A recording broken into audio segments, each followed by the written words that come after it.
The deeper and deeper I go, I find what it is I should know.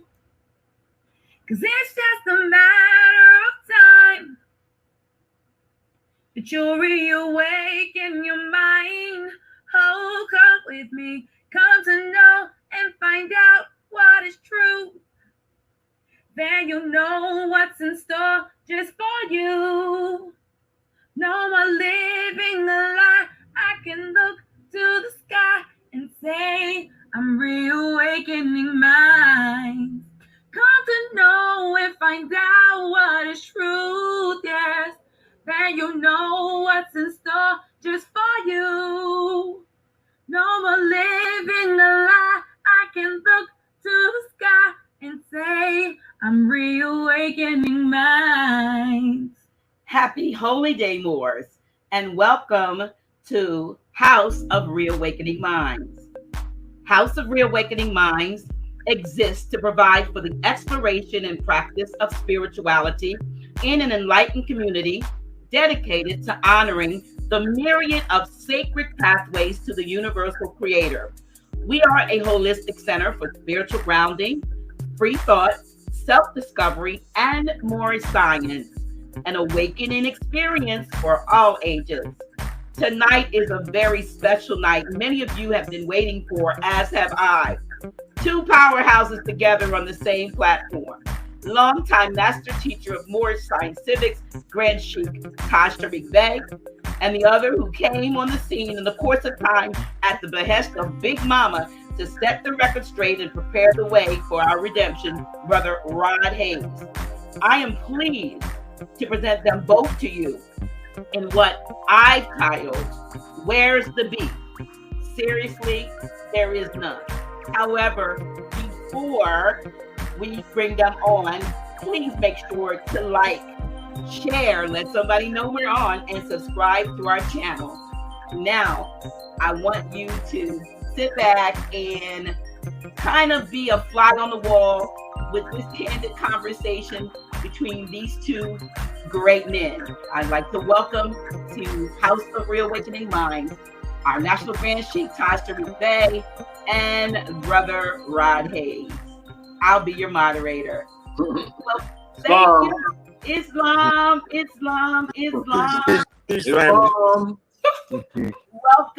Welcome to official House of Reawakening Minds. I am so pleased to have the both of you together on this platform. Of course, both of you don't go without controversy of some sort.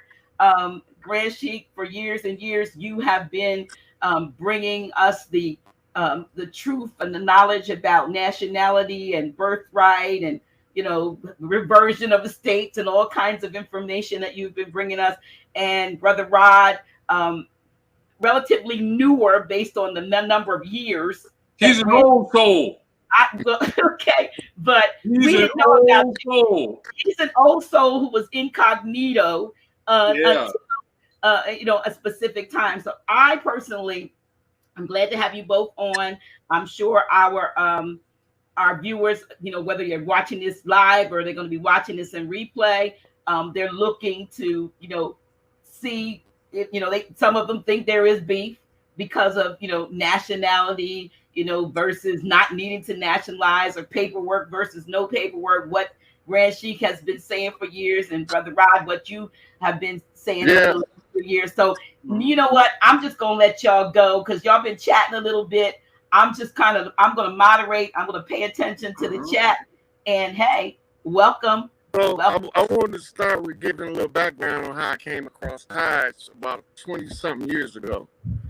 I was locked up and I was studying with Moors while I was in there, but I wasn't a member of the Moorish Sciences. But it was a couple of Moors that pulled me to the side and said, if you want the real civics, you have to study Taj, right? So at the time, I'm like, who the hell is Taj? So I started studying, going back. They was giving me old cassette tapes from him from the early 80s. And he was back then explaining civics from the understanding of more science, and which is basically the fundamentals to running the government while we was under a contract, right? So I listened to him over the years in different platforms is repeating itself, right? But everything he's saying is consistently the same while studying civics, right? So when they ask me about Moors, I say I'm not a Moor, but when I study Moorish science, I give you three people that I recommend you to: Taj Tarik Bey, C. Freeman Hill, and Hakeem Bey. And then they'll say, well, why did you pick them? I say, the best civics instructor I came across, which tells you how to navigate this contract we under, is Taj Tarik Bey. He understands the fundamental mechanisms that comes with being under a foreign jurisdiction that's not even supposed to be here. But Taj don't know when the contract in. I know when the contract in. So when we get to a certain point, he's still teaching civics. Civics is necessary for any people who want to be autonomous and self-sufficient, right? I'm here to give Taj his opportunity to live his happily ever after because he didn't put in his work. He got the track record to prove it, right? And then he got the equal opposition from the dirty Moors that Noble Drew Ali had, right? So Noble Drew Ali left signs and symbols for a conscious mind. So some of the people that see a beef with being Taj is unconscious because Noble Drew Ali flipped me a Moorish picture that's a mirror image of Taj, but nobody else would recognize it but me or another one of the chiefs on the land. He also left a message tied to my birthday, which is tied to my birthright in the Circle 7 that tell me when it's time to clean this up, you need Angel Bay. I'm like, who the hell is Angel Bay? And lo and behold, it's Jeff Ford, who was neutralized by COINTELPRO because he was an effective leader from the land, on the land, with a claim to the land. So the only way to keep him from exercising his jurisdiction and ending the contract, because the contract, they never honored a single part of their contract, but they are holding us to honor the contract. We can dissolve the contract through non-performance because they filed multiple bankruptcies and still haven't performed the function of government that they've promised. But only one of the chiefs that's organic to the land, from the land, have both the blood right and the birthright to overthrow these people. This is where we at now. C. Freeman Hill, on the other hand, teaches metaphysics and how to read the signs and symbols from a Moorish standpoint. This is his instructions from Noble Drew Ali back over 100 years ago. Yep, that's right.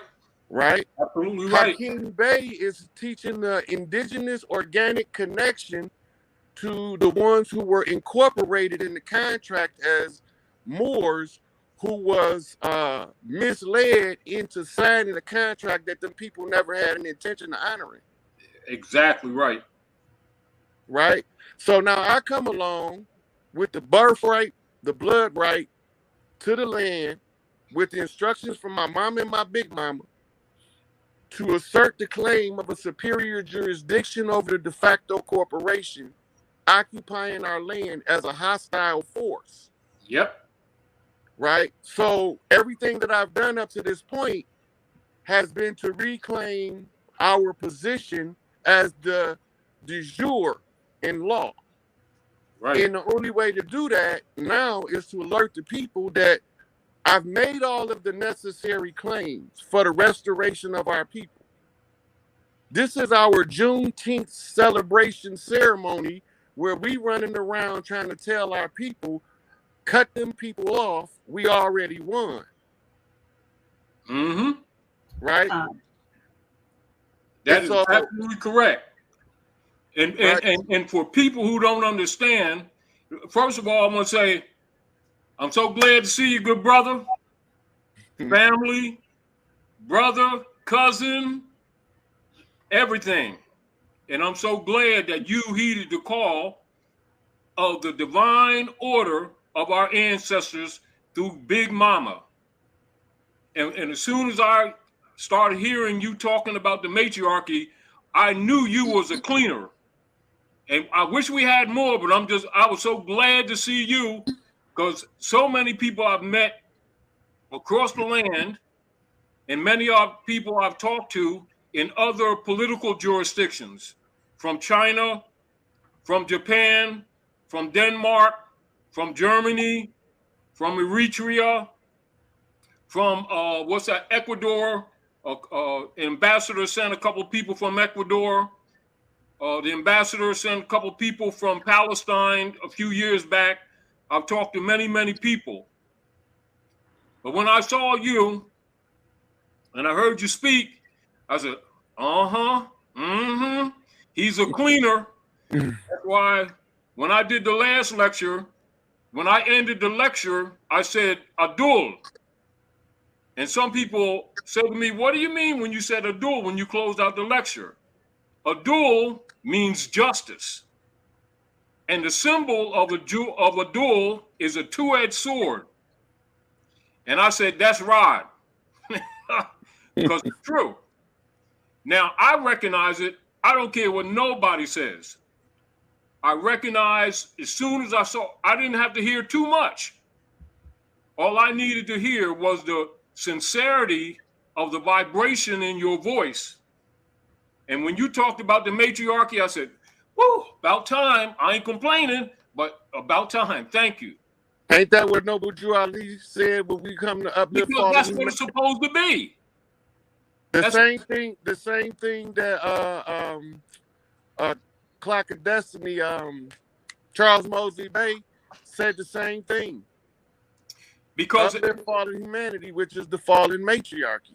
That's why Drew Ali got the mother, because you know, and this is why a lot over the years, when I told people that Allah is a feminine name, a feminine attribute, it is dealing with the matriarchy on a major cosmos scale. They would get insulted, but I didn't care. But I'm glad to have a brother come up that got the guts to tell the truth and don't care what people say, because we ain't got enough of them to defend the matriarchy. So as soon as I heard you talking to matriarchy, I said, now we ready. Now back to another thing where a lot of people don't really get it. And I would always tell people, as you already know, for years, a lot of things we're doing now will not be doing later. And this is so that the people wouldn't get stuck. But I knew from the beginning, and although I would tell people in different forms at different times, not only did they breach the contract in the later years, they breached from the beginning. However, the people kept calling them their government, my senator, they have no relationship to us in that sense, only obligations. And even though there's de facto shakums who made treaty with them, the implied existence of an obligation was pressed upon us when we actually had no party in it. And you know, and I knew that number one, culturally, we could never sell the land. That's number one. So any transfers that they were claiming was fraudulent. Problem we had is that our people kept giving it validity. And so I would present issues to them that always prove that as soon as you present an issue of truth, you would start getting countermeasures coming from them and coming from people on our side who pretended to be caring about our people. But in doing so, they would be exposing themselves.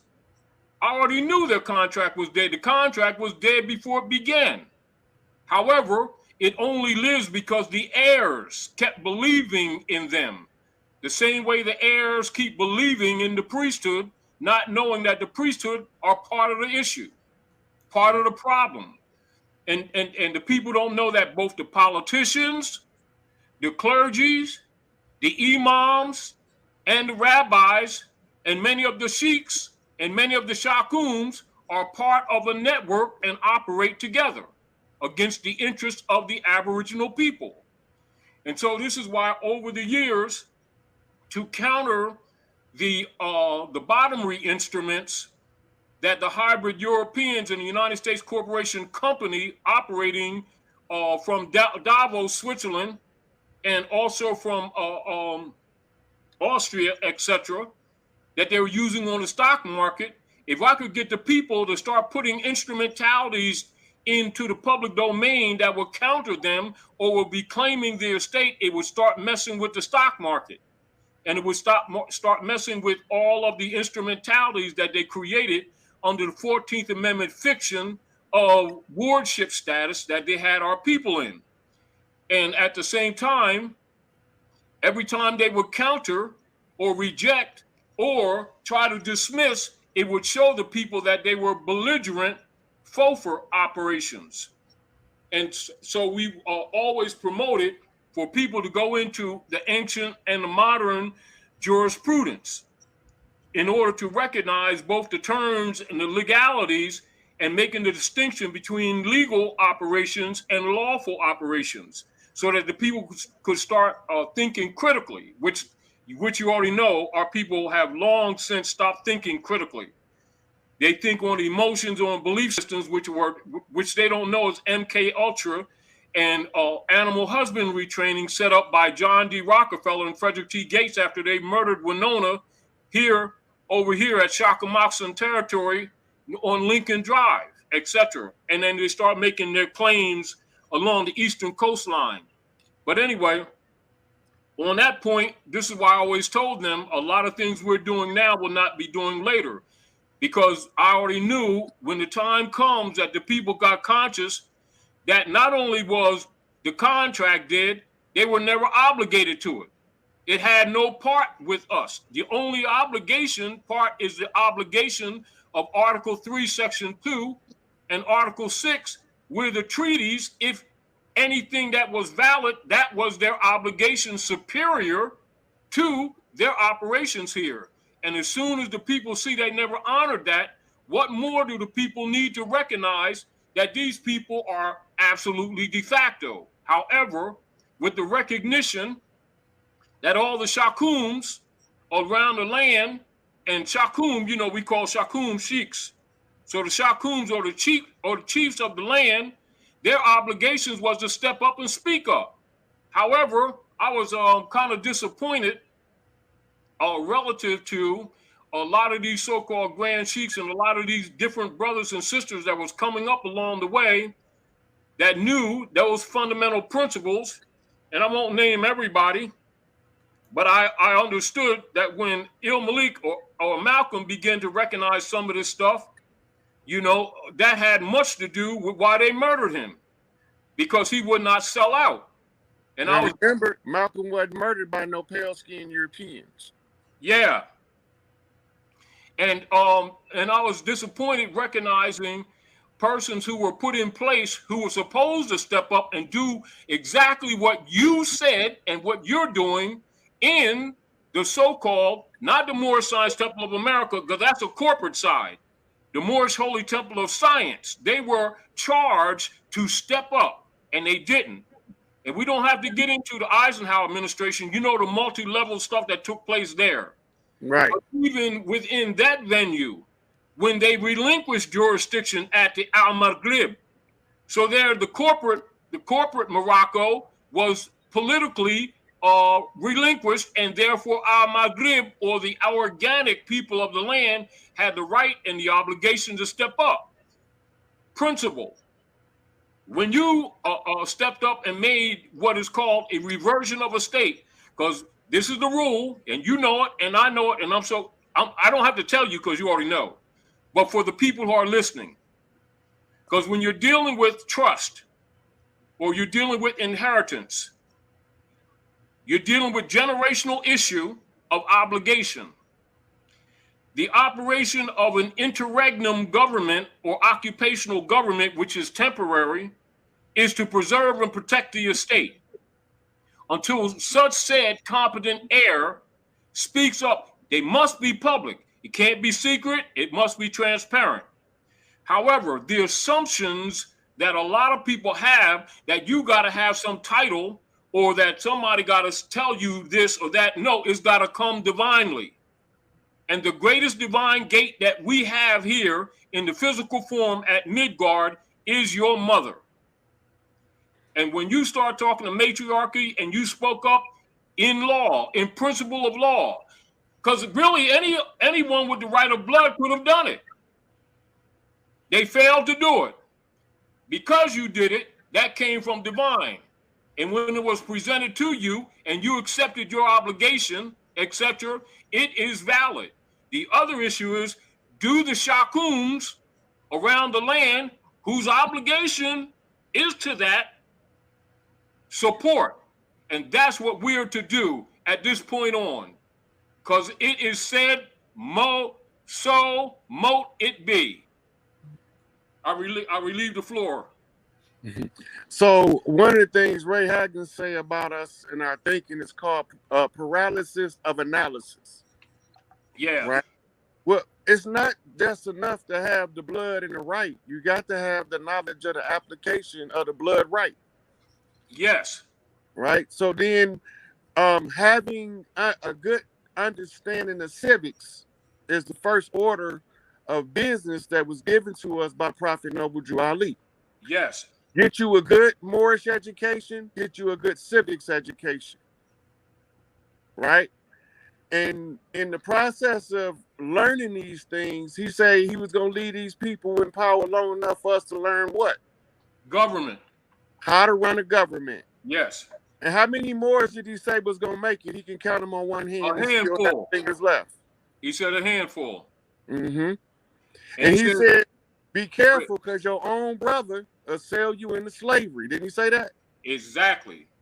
Right? So we had to be cautious. We had to talk to each other without being able to be in the same room at the same time. Yes. So we talk through the signs and through the symbols. Yes.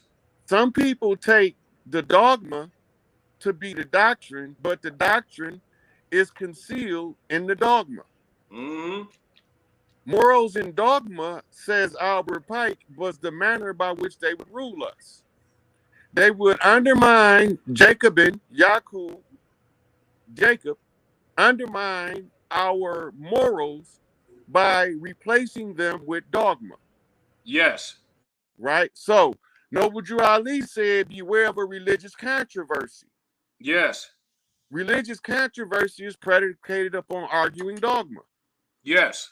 All religions are dogmatic because they are social control mechanisms and has nothing to do with the spiritual development of people. Yes. They're called the 3 S's. Social, solace, systems. Right? So now, I gained enough sufficient knowledge to meet the challenge of knowing the date that the contract is going to close. Why do I know the date? Because I got the blood and the right to establish the date. Exactly. And when I established the date, I had a knockback receipt from the Republican Party honoring that. When they on July the 4th, they did an inaugural debate with no flags. Yes. And a blue background. How many people didn't pay attention to that? That's my job. Yes. That's my job. Yes. With a blue background. I'm from the Blue House. Mm-hmm. I'm a growth and development baby. Mm-hmm. I'm a brain banger spun off Larry Hoover's family tree. Mm-hmm. Right? I've been tested and put through the fire by Chief Malik Angel Bay soldiers on the street. They still there to tell the story. Because in order to establish the blood right, all of the chiefs had to send somebody to examine me. Yes. And then they had to pass and prove me. So when the bikers made the truce with Angel Bay and Larry Hoover, none of the regular people know it. But I had to be approved by bikers to be the redeemer of the family tree. Yes. I can't redeem the blue side without redeeming the red side because that's my mama's side. Yes. Right? My father's side is the blue side. Mm-hmm. Right? So when the blue got flipped to the red, I became my mama's right-hand man. So when they ask me where I come from, I proceed and come forth from the right hand of God. That's right. Ain't no dispute about it. Now go pick up your book and find out where I'm supposed to come from. Right? So Big Mama gave me a mission to leave no stone unturned. Each stone represents one of the priestesses or princesses on the land. I got to find them. Right? I got to know who the grand matriarch on the land is. Mm-hmm. Because I got to tell everybody who she is. That's Farrakhan's wife. She got the blood in the right, and she got the most matriarchs under her direct call. Well, That's you already know the rule is, it has nothing to do with ego, which you already know. Mm-hmm. It has to do with the natural response of respect from the women around her in numbers, and they will demonstrate it in general. And those women we call MGTGCC. And it has to be, yes, it has to be a natural response. It can't be artificial. Right. And that is how the matriarchs establish how to tie back into the vine or the main family line. Right? So the MGT, Muslim Girl Trainers, they are the ones that offer the GCC, the General Civilization class. Mm-hmm. What you mean general civilization? Elijah Muhammad was teaching these women how to raise a nation, not how to raise a baby. Exactly. And that's the difference. Because nation, and this is for the people, nation, nativity, nationality, nacio means to be born, to come into life. That's the relationship. So when we're talking nationality, we're not talking paperwork. We're talking honor of your mother, honor of your inheritance, claim of your inheritance, right of inheritance, right of heritability, and competent to claim your inheritance and your connection to law. That's land, air, and water at Midgard. And so therefore, a competent heir must speak up to the belligerent fofers for the estate to be released. Other point which you have made, and which we already knew that was actually long ago anyway, and it has, and this goes beyond the fiction of George Washington, the ninth praetor for their corporation, converting our Bonnevilles into their corporate states, stealing our estates, etc., selling out, etc., because you already know he had a little bit of Moorish blood in him anyway from the island. They replaced the real George Washington with Albert Pike. They just took well, the you already beard know off the same. in the Technically, they're about the same people. Mm-hmm. You know, they just removed the beard. Yeah. You know, but the deal of it is, I just want to say this, and this is mainly for the people, because they really need to really comprehend where you're coming from. They think that there's a conflict. There's not a conflict. There's a level of understanding what has been said to you over the years from the beginning. You know, this is where the people don't know what a state is. They don't know what trust is. They don't know what governmental obligations are. They don't know what constitutions are. They don't know about Gishnawa, the great tree where we always meet, etc. They don't know that the principles that honor human rights, etc., that are peppered within that constitution came from us. That's not their stuff. They just use that instrument to claim authority, which they've never honored because it didn't come from them in the nature of everything. However, there's two keys in there that lock them in. That's why they never respected it. And it doesn't give us rights. It really puts obligations on them as fofers to preserve rights that already belong to us. And this is why when they had the ordinance of 1787 to formulate the republic form of government, they couldn't even operate unless they maintained a republican form. And with that republican form, they must honor the treaties superior. And then so even the treaties that were even falsely presented put obligations on them, which is why they've never respected them. And this is also why they never teach civics or real history or the wars or the tradings of the ancient Canaanites, etc., and Moabites, etc., and our travels across the waters for centuries, not a couple hundred years, for millennia. And they took over our trade routes and claimed them to be theirs, and it's really our stuff. Not only the material, even the trade routes. And so, but someone had to speak up. Now, Noble Drawley spoke up in proper person. Now here you come speaking up in proper person. You must be heir. You must have the blood. You must have the right of claim, and you must make that claim. You cannot be non-transparent, etc. And at that point, that makes me the pretender to the throne. Exactly. Right? And as a pretender to the throne, these corporate fictions. Okay, so now we have to explain the difference in nationality under admiralty law versus the law of the land, because you gave them the law of the land. Now the admiralty jurisdiction that we were artificially under, this is where the problem and the disconnect come in. Under them, when you are trying to become a national under admiralty law, you fall under the jurisdiction of Uniform Commercial Code. Exactly. And becoming a national under the admiralty gives them the proof that they need that you are imbecile in law and therefore can't manage on the state. Yes. Because we have to come from superior jurisdiction. Interjection. Right. In order to overthrow this inferior. This is why people must know the distinction of what Drawley did when he set up the Moorish Holy Temple of Science civic organization, distinguished from the Moorish Science Temple of America, that is the corporate arm, i.e., under the admiralty jurisdiction, to make a countermeasure of who was that Roosevelt using all of the people's birth certificates and marriage certificates, etc., to back their private debt after they went bankrupt again in 25 and covered up in 28.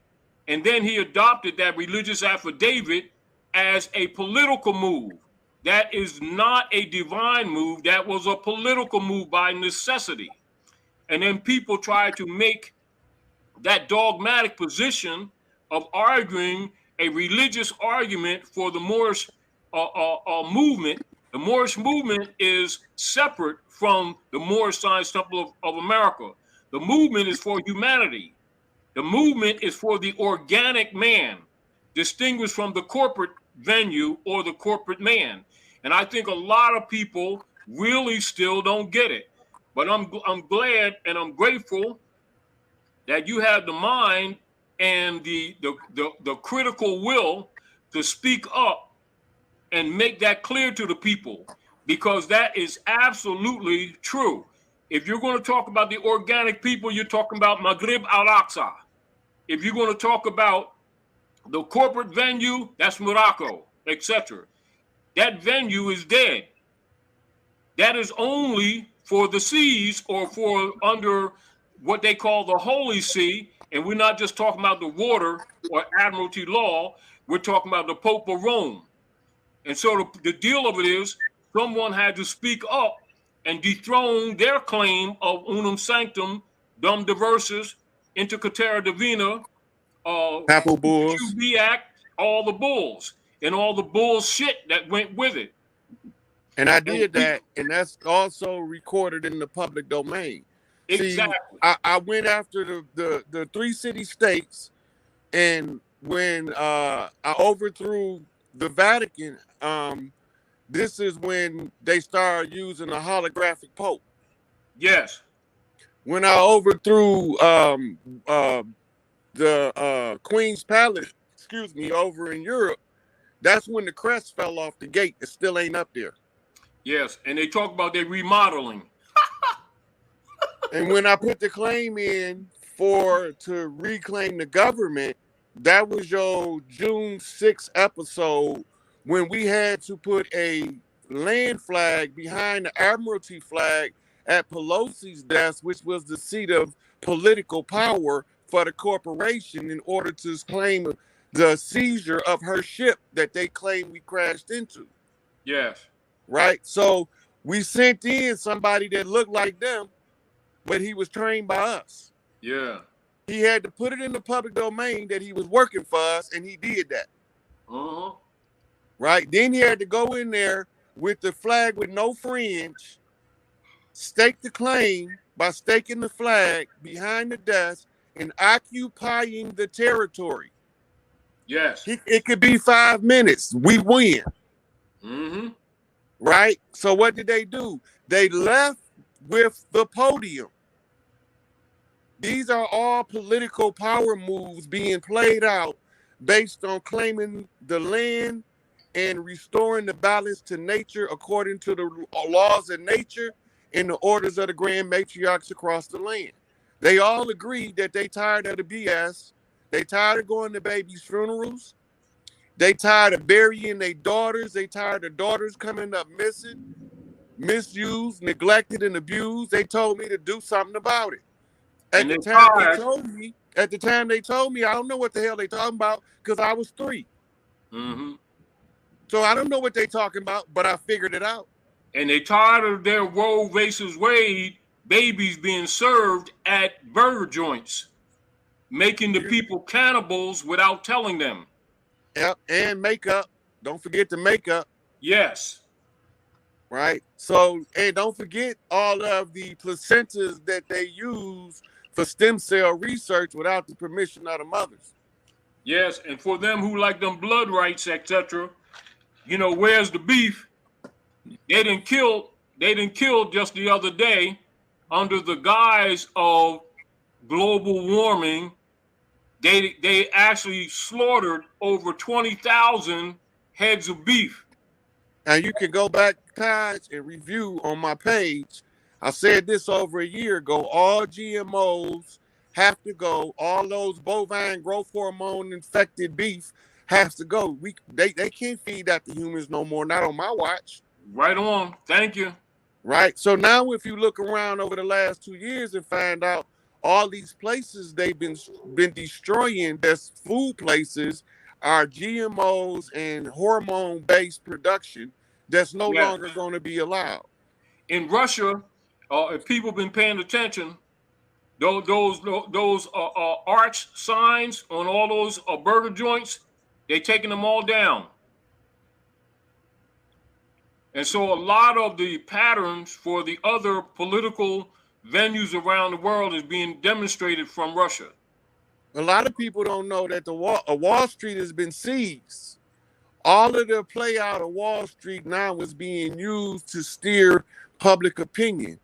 Wall Street was seized for concealing and laundering trillions of dollars in human trafficking money. Yes.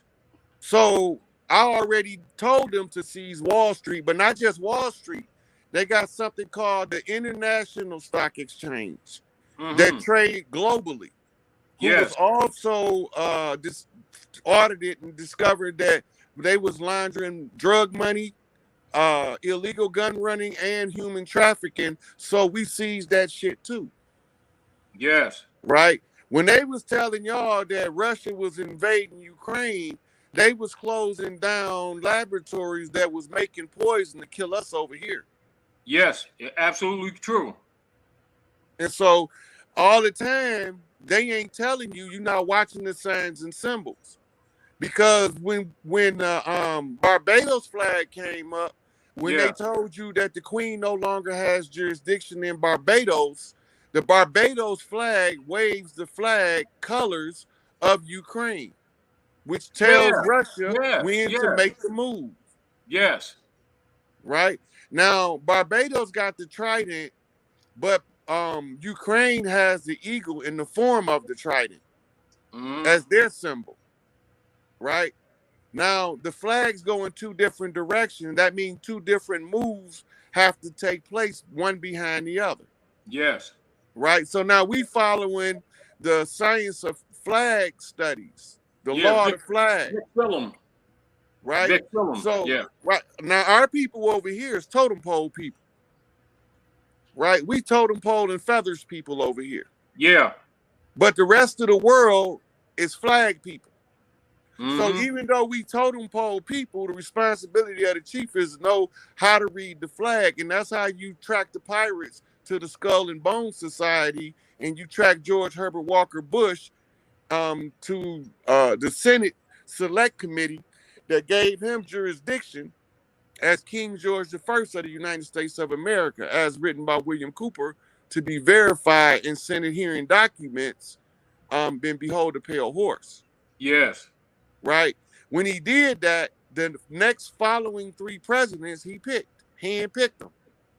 His son, his adopted son, William Jefferson Clinton, and his adopted daughter, Hillary Rodham Clinton, the Killarys, Yep. right? Who was known for the drug running and trafficking in Arkansas before he was ever even considered for president. And the CIA went on a massive cover-up campaign, leaving a trail of bodies to conceal the drug trafficking, while they got Angel Bay and Larry Hoover sitting in prison, so they can't exercise the rights over the land, because you can't exercise the rights as a bond servant. Yes.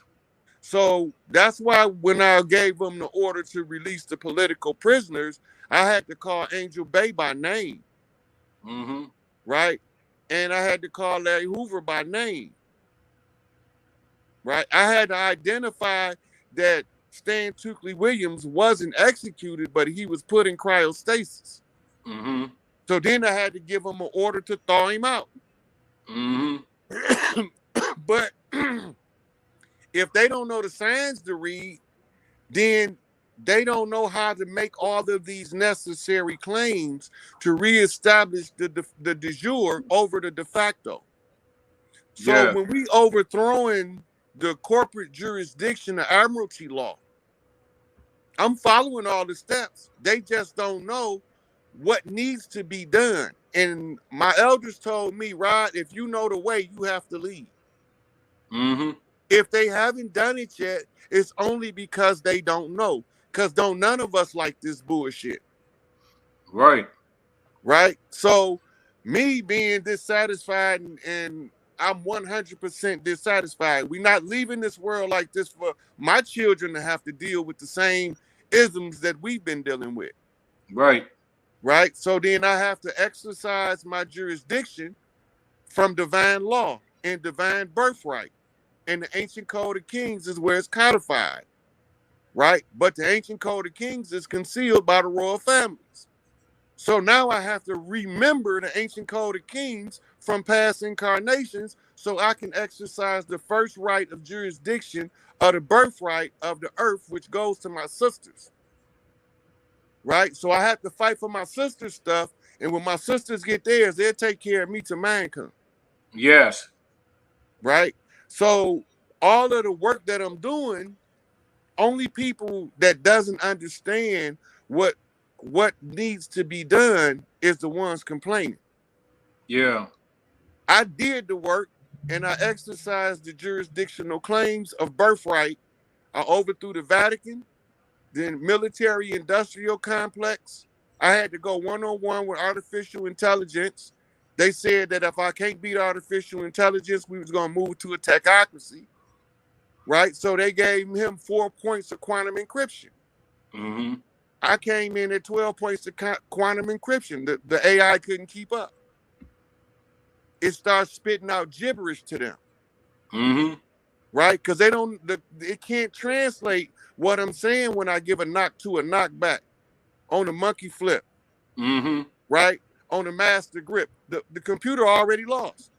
You don't know what the hell I just said. He's spitting out gibberish and numbers and binary code that tell them they can't keep up with the God mind of a God man. Right 5/5 on. realize God form and God body. Right? So now they can go take their AI and put that on the side and use it to educate our children like jousting. Right? So that they can get their God mind on point by going against the computer. Mm-hmm. Right? That's all it is. It's the mind against the computer, the machine, the matrix. Yep.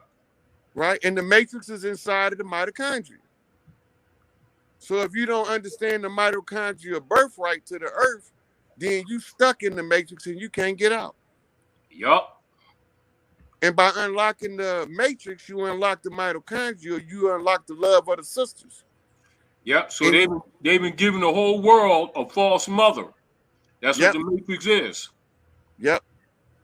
Because And the they mother is the inheritance. right. And they've been giving them a dragon bitch, Yep. an archon, Yep. right? With reverse genetic material. We got XX and XY. She got XX and YX. Her boys look like girls and her girls look like boys. And we call That's them why they've been swords. practicing. That's why they've been practicing that cross-gender practice in order to kill the matriarchy and to create a false reality of their artificial AI womb. But you can't never replace mama. You got that right twice.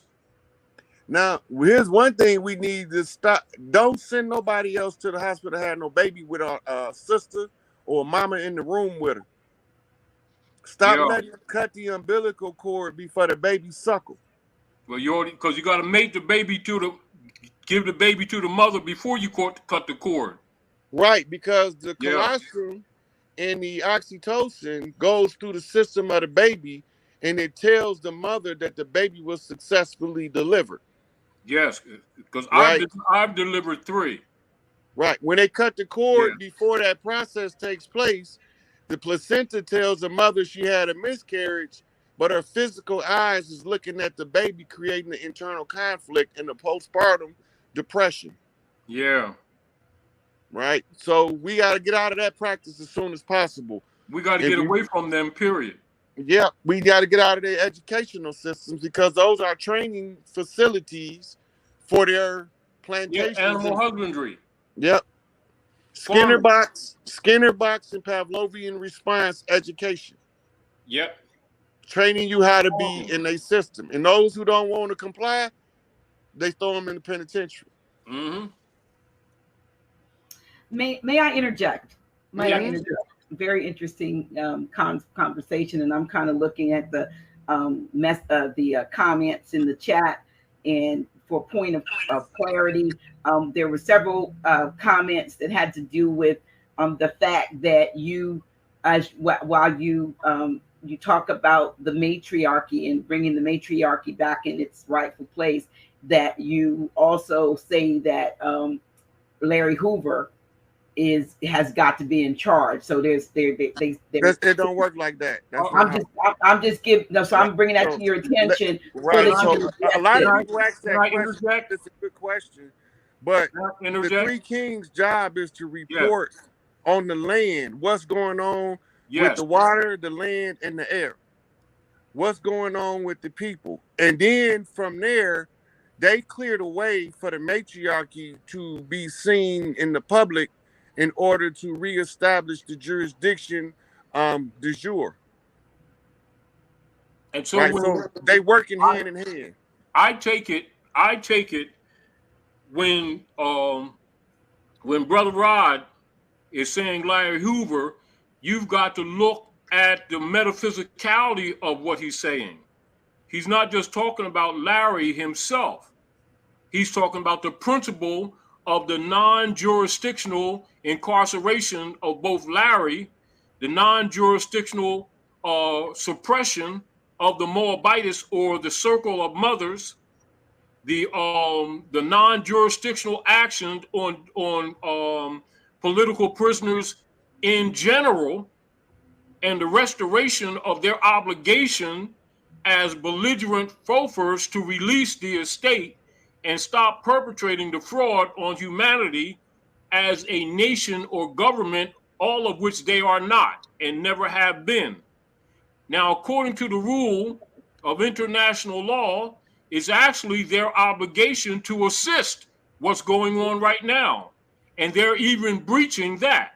However, I'm glad that Brother Rod has stepped up as he has, and because basically what he's doing is what them Grand Sheiks were assigned to do by Noble Drew Ali in Act 1 of the Moorish Holy Temple of Science. They were supposed to step up. But of course, we don't have to go through that. We already know the history on that BS. But it's one thing that Noble Drew Ali said. He said he was going to leave them in power long enough for us to learn how to run a government. Yes. So any of the Grand Sheiks that didn't do the work mean that it wasn't their job at that time. Because they couldn't have been competent to this level and refused to do the work because it's the only way to give the collective relief. Yes. So respecting the fact that, like I tell people all the time, I'm not a Moor, but I'm a student of Moor science. And my understanding of Noble Drew Ali's intent is for them people to stay in power long enough for us to run the government. We can run it now. We can run it now. We don't need nobody help. We don't need no de facto corporation that was set up as an interim government. We don't need them no more. They can go now. And we need more alpha males to step up to protect the mothers, to make them feel comfortable to take their positions and might not be distracted by all this BS that has become part of the culture here. When you were saying earlier, the metaphysics involved in Free Larry Hoover, I keep telling everybody it's not only Free Larry Hoover. Free Larry Hoover is the condensation down to one single term that we can all get on the same page with. What comes with Free Larry Hoover means free Chief Malik Angel Bey. It means free Mumia Abu Jamal, right? It means bring Assata Shakur back home. Release all of our political prisoners, right? We've made agreements across the Chiefs. The Chiefs all understand, but now we on the Juneteenth campaign to inform the grassroots that this corporate system is over. And what you're looking at on TV is a stage play played out as a tool of distraction. So you don't know that it's time for you to walk off the job, have it hard for about a month or two, and come all the way up. Now, don't nobody want to do that. But it's going to get hard before it get easier. If you look at the senates across the country and the Congresses, they got senators and congressmen walking off the job because this shit is over. Yes. I just saw that. I just heard a news, something on the news, and I don't look at a lot of news. They ain't getting paid. They're not running for re-election, many in droves and so forth. They ain't gonna get paid. Now, there was a comment in there, in the comment that said that Free Larry Hoover is a psyops. Now, you just said, I like what you said. You said that is a rallying cry for all the political prisoners. That's what it is. Did not name. So, but for those of you, not just political prisoners, it also means raise and restore the matriarchs. Okay, so it's a rallying cry that we can all get around. And then I saw comments regarding when you mentioned the bikers. There was comments like, did he mean like as if what we see as bikers, everybody on the land have to be accounted for with the chiefs. There's no clans on the land, whether they bikers, KKK, whether they Moorish Science Temple, whether they growth and development, doesn't matter. They all have to have somebody that's a representative in the collective of the clans. Mm-hmm. You can't clean this shit up taking sides. That's why it's a round table, not a square table. Mm-hmm. And the one whose job it is the one who knows how to perform that function. And they're going to be ascribed titles according to their function. Even the Red Lodge, the Peace Stones, call Larry Hoover Chief Hoover or the chairman.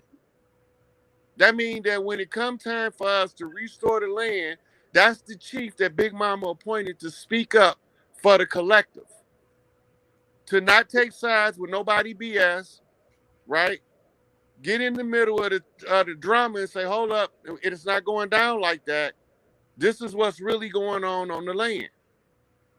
I'm reading it like I read a book because I know our culture well enough to know that it's in transitional phase. The FEMA document maps out the strategy for the transition of government, right? Don't argue with me, argue with the document. So the document gave us a clear-cut description.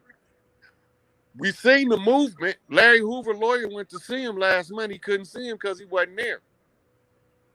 They in continuity of government, waiting on the people to get on the same page, so we can stop following the carrot on the stick and we can go get to the gold mine. Exactly. They can't give reparations.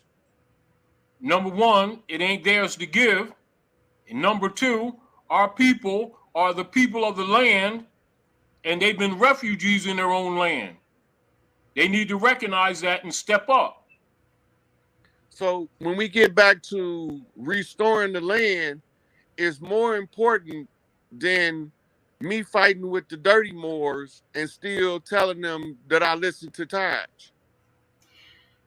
Right? Now we know from history that there's some people on the land that look like us, that murder us when we reach positions of prominence. They look just like us, but they ain't us. They've shown their hand. These are people that came over calling themselves conquistadors. They tutor royal family members, hide out in Switzerland, live in upstate New York and New Jersey in gated communities. All that shit been busted up. But everybody watching the dog and pony show, the holographic images and the actors playing Joe Biden. Right? This shit is over with.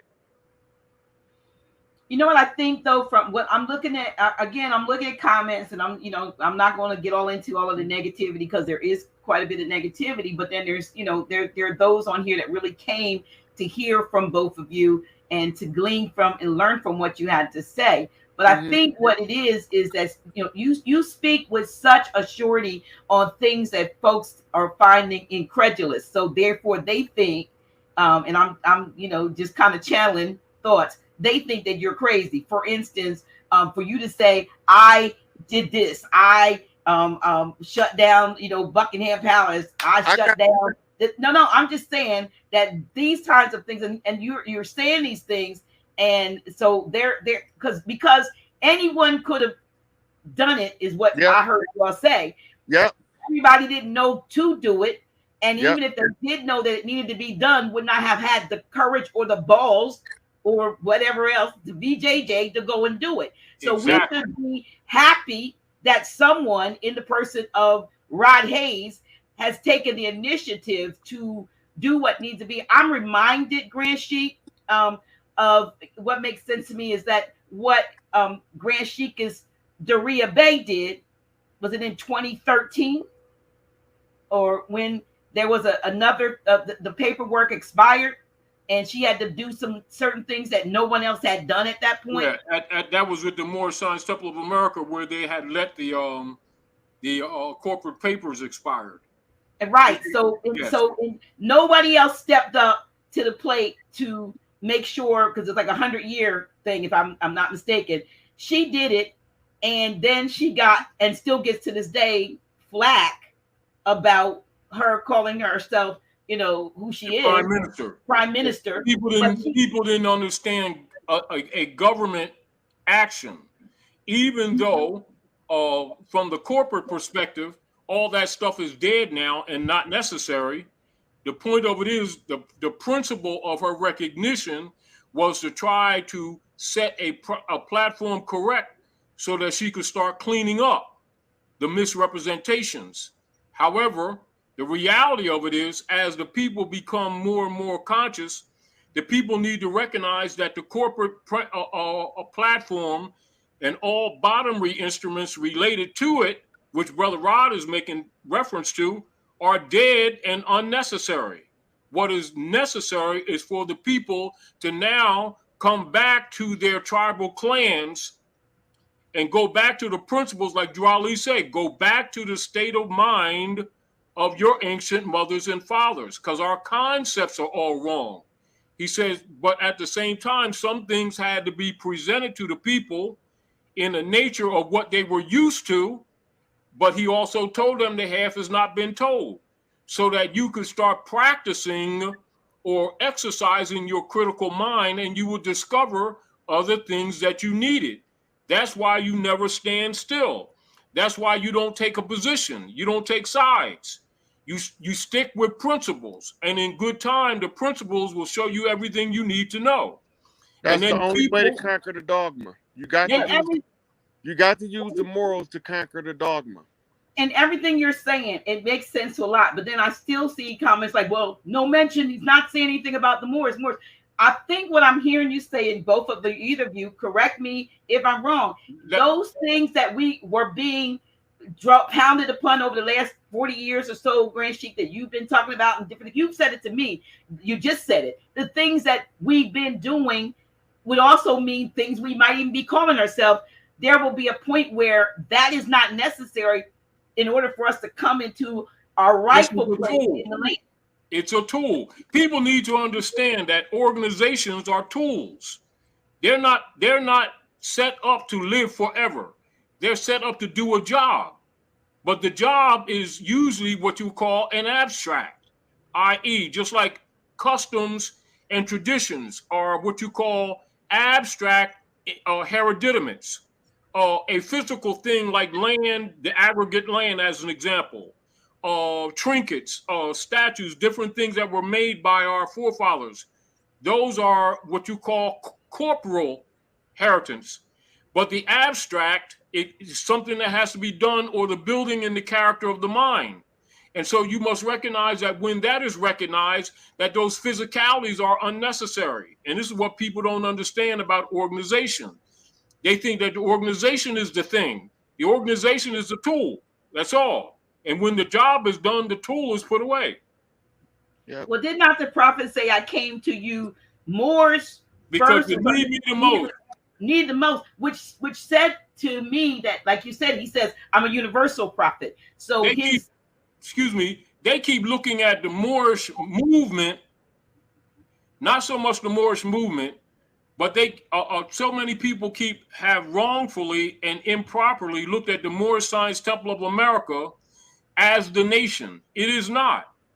It's an outreach venue put in place for communication and to deal with the corporate side of our activities that we're forced into, not to be continued. If you get the point, when it has done its job, it passes off.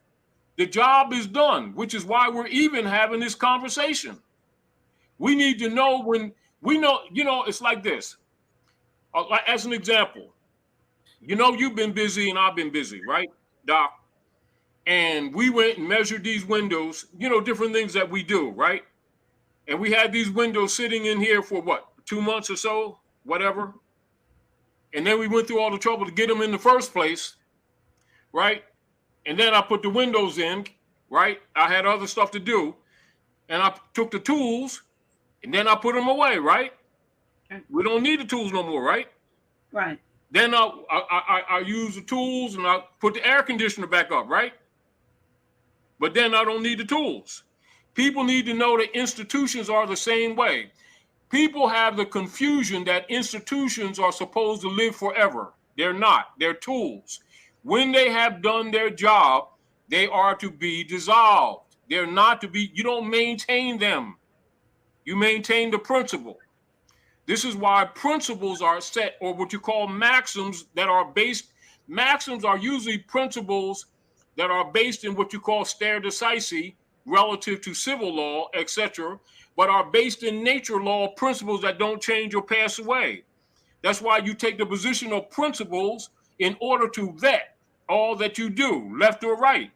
You don't take a position, you don't take sides, you take principle. And you stand on that principle because we, basically in the physical form, are fickle. And we change up because we're fickle. And we put too much faith in people based on what organization they belong to when we start giving an importance to organization more than they deserve. Organization is only a tool. And when an organization fails to fulfill its purpose, it is dead. Or when it's completed its purpose. Both. Right. There's a And question. people need to know, and this is the message that people need to understand that Brother Rod is saying. Things have been put in place as an example, and it's not just himself, but as an example that we all can speak to. What Noble Drew Ali did over 100 years ago has served its purpose, which is why we're having this conversation. Facts. Has served its purpose, which is why Rod did what he did. But Facts. whether it came from him or anyone else, the principle of that claim still stands, still stood. It needed someone to recognize it. And this is what people need to understand. People keep looking at what they think is images, what some other idea of what they think is supposed, you're supposed to come in some kind of silk suit, with 5 diamonds around your nose type thing. Well, guess what? Brother Rod come, and guess what? He's so down to earth that it makes some people feel uncomfortable. He's so real about it and blunt about it and alpha about it that it makes a lot of people that don't have testicles uncomfortable. And rather than then admit that they haven't done their job, they want to attack the messenger. However, he ain't worried about it. And guess what? Neither am I. Get the work done. We don't need no damn titles. Thank you so much. Listen, okay, And another thing is different if I came to toot my own horn. I'm not here to toot I'm not telling everybody this is about me. This is about the collective. Right? I think part of it is, Brother Rod, that there are some, not all. There are many that really can relate, but there are others that say, well, what is his nationality? If you're not called, they feel like if you're not identifying yourself as a Moor, like you just said, I'm not a Moor, but I study science, then what are you? Who are you? Then you have no part of us. And that's what I'm seeing. That's one of the things I'm seeing. Again, Doc, let's look at this. They keep looking at the pedigree. They're mixing pedigree with corporate activity. They don't understand that the Moorish Science Temple is a corporate action done by political necessity. It does not supersede, nor does it give the pedigree. The pedigree of Moor, which is just short, is a short term for Amrak and Amaru, which is just generally referring to all of the Bantu, Mandinka, Phoenicia, etc., Hikupta, or Egyptian people, or what you call the Asiatic Africans around the world. It's a general cover. It itself is not directly itself a nationality in the sense that people think it is. It is a word that covers generally all of the African clans in general. Now, under corporate jurisdiction of Admiralty law. It's a jurisdictional designation. Now, the deal of it is, even when Drew Ali set up the platform of Moorish Americans, that's to distinguish the birthright clans of the Maghreb, or what you call the Western world, of the original people, Aboriginal people, distinguished from other Moors around the world, some of who have been trying to make claims here that don't have a claim. It is a political distinction. And people need to know that. It doesn't make you who you are. You're already who you are. That's it. Those things were done by political necessity, and people need to understand that. As far as their purpose. Well, there was a question about in the comments with a question about Canadian that Black Canadians, whether or not this or was Canadian law different. Canadian is a corporate entity too. That's also been defunct. And you mentioned earlier Barbados. Let's be clear. Canada Corporation and the United States Corporation have the same international number. They both are property of the queen. They are not really the organic land. And people need to make the distinction between the organic land and the organic people and the corporate land names, which is what Rod is trying to tell everybody. We've been telling people that, but they don't get it. They think that we're rejecting their nationality. They don't. When people don't understand, nationality only indicates political, jurisdictional venues. So when you come from a superior jurisdiction, it's like the equivalent of driving a bulldozer through the courthouse. Yes. Just leveling the courthouse with a bulldozer. You come in with a superior jurisdiction and the first right of claim to a birthright that's a blood tie to the land that they can't interrupt, and they know who we are from the day we born. And that regardless means of what they tell you. That means the organic distinguished from the corpse or the dead, which is why that's why Drew Ali gave you the allegory of black according to science mean death. He was not talking from an etymological point of view. He's talking from a social engineering principle. And so people need to, this is why he said every temple must have a school. These things were supposed to be taught. They were not done. However, the world don't stop just because we don't carry out what we're supposed to do. And this is where it, so nature herself steps in and starts making her assignments as usual. We've never been left without guidance. It's not what you want, it's what you need. They say that it's going to be bitter to the mouth, but sweet to the stomach. You ain't going to like to hear it. It's a double-edged sword to cut both ways. I do. Right. So I believe that people have a 100% right to disagree with everything I say. Absolutely. Because I believe that people got 100% right to agree with me if they choose to. Because they are creators and makers of their own, just like us. Right. The message or principle is presented for people to ascend who want to ascend. There you go. That's why the ancient African rule is this. Every man, every woman, and every child must confess their own and worship under their own vine and fig tree. That means the spirit man. Why? Because even children are not excused, which means it is a metaphysical and a spiritual issue. It is not an age issue. It is not a time issue. It is a placement cycle issue, i.e., of the spirit man and not the flesh man. So when I pull up the contracts now, this is a Jubilee year. Yeah. If you want to go into what the Jubilee year means for the contract, I explained it already, but I just love to hear you explain it.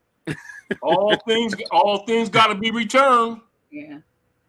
All things got to be returned. Circle 7. Cycle 7. And I am number 7.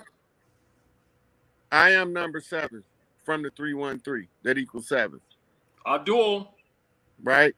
Born with 3 sevens in my head because I'm the 7th seed of the 7th seed of a 7th seed.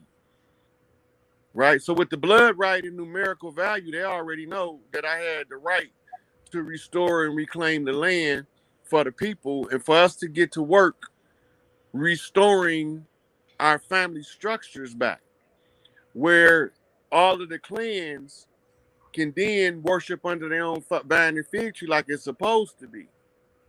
We fought to integrate with somebody that had nothing to do with us. Then none of that shit had nothing to do with us, and that's why Noble Drew Ali needed us to learn civics. Because if you don't know civics, you will never know what these people are doing that they ain't got no business doing. And you won't know how to get rid of them. You won't make discernment. You don't know how to separate the wheat from the chaff. And so you don't know the issue. And this is the political issue that people need to understand about nationality. Nationality was put in place politically in order for people to make what is called the diversity argument so they could recognize that they're the heirs, distinguished from what they assumed it was. People's concepts about nationality placement has been incorrect. It's not something that needs to be kept. It is a political action. From what I'm seeing, how people are looking at nationality and the application to become a national, they looking at diplomatic status under a corporate jurisdiction. And Can't. they not looking at a certain de jure birthright. Right, exactly. Right. So they trying to use the system and work within the system that's designed to trap you at every turn. You can't. It's de facto, all designed in the corporate de facto venue is to steal birthright. The Right. issue of the nationality is brought up for them to expose themselves. Right. And then once you understand that, you understand the nationality issue is for your pedigree, birthright, and reclaiming of your lost estate, being the proper heirs and the true Al-Moroccans distinguished from the corporate. And this is what many have not gotten. However, the nations of the world or the political venues around the world, all the nations around the world are now using the principles, not that constitution, but the principles of the honor, honesty, constitution principle that was adopted by them to restore the republic platforms so they can get back to their organic selves on the land. And that was the reverse engineering going backward. Because first, before we can assert tribal rights in the crash site, the 10 square miles known as DC, we had to first seize the flag of the Admiralty jurisdiction, and by replacing it with the law of the land, by occupying Pelosi's desk with no friends. That's the law of the land. That's taking you back to the republic. Exactly. Then, now we have to take the 10 square miles that the republic claimed, and now we have to claim it as indigenous by establishing a totem pole. And it's called aboriginal title, aboriginal claim that supersedes all other claims. It supersedes all deeds or any other instrumentality created under the corporate structure, all of which are dead. Right. So I posted already for them to see when we posted the totem pole to seize DC, because that was the only territory that was in dispute, and that was the corporate jurisdiction of the United States. Everything outside of that was also assumed jurisdiction that wasn't really operating according to the law of the land. They was operating under salvage law and admiralty jurisdiction. Yes. So when you have the flag of the land, then you have the totem pole, you put it together, that's the organic people of the land using their system to overthrow the artificial system that don't belong here.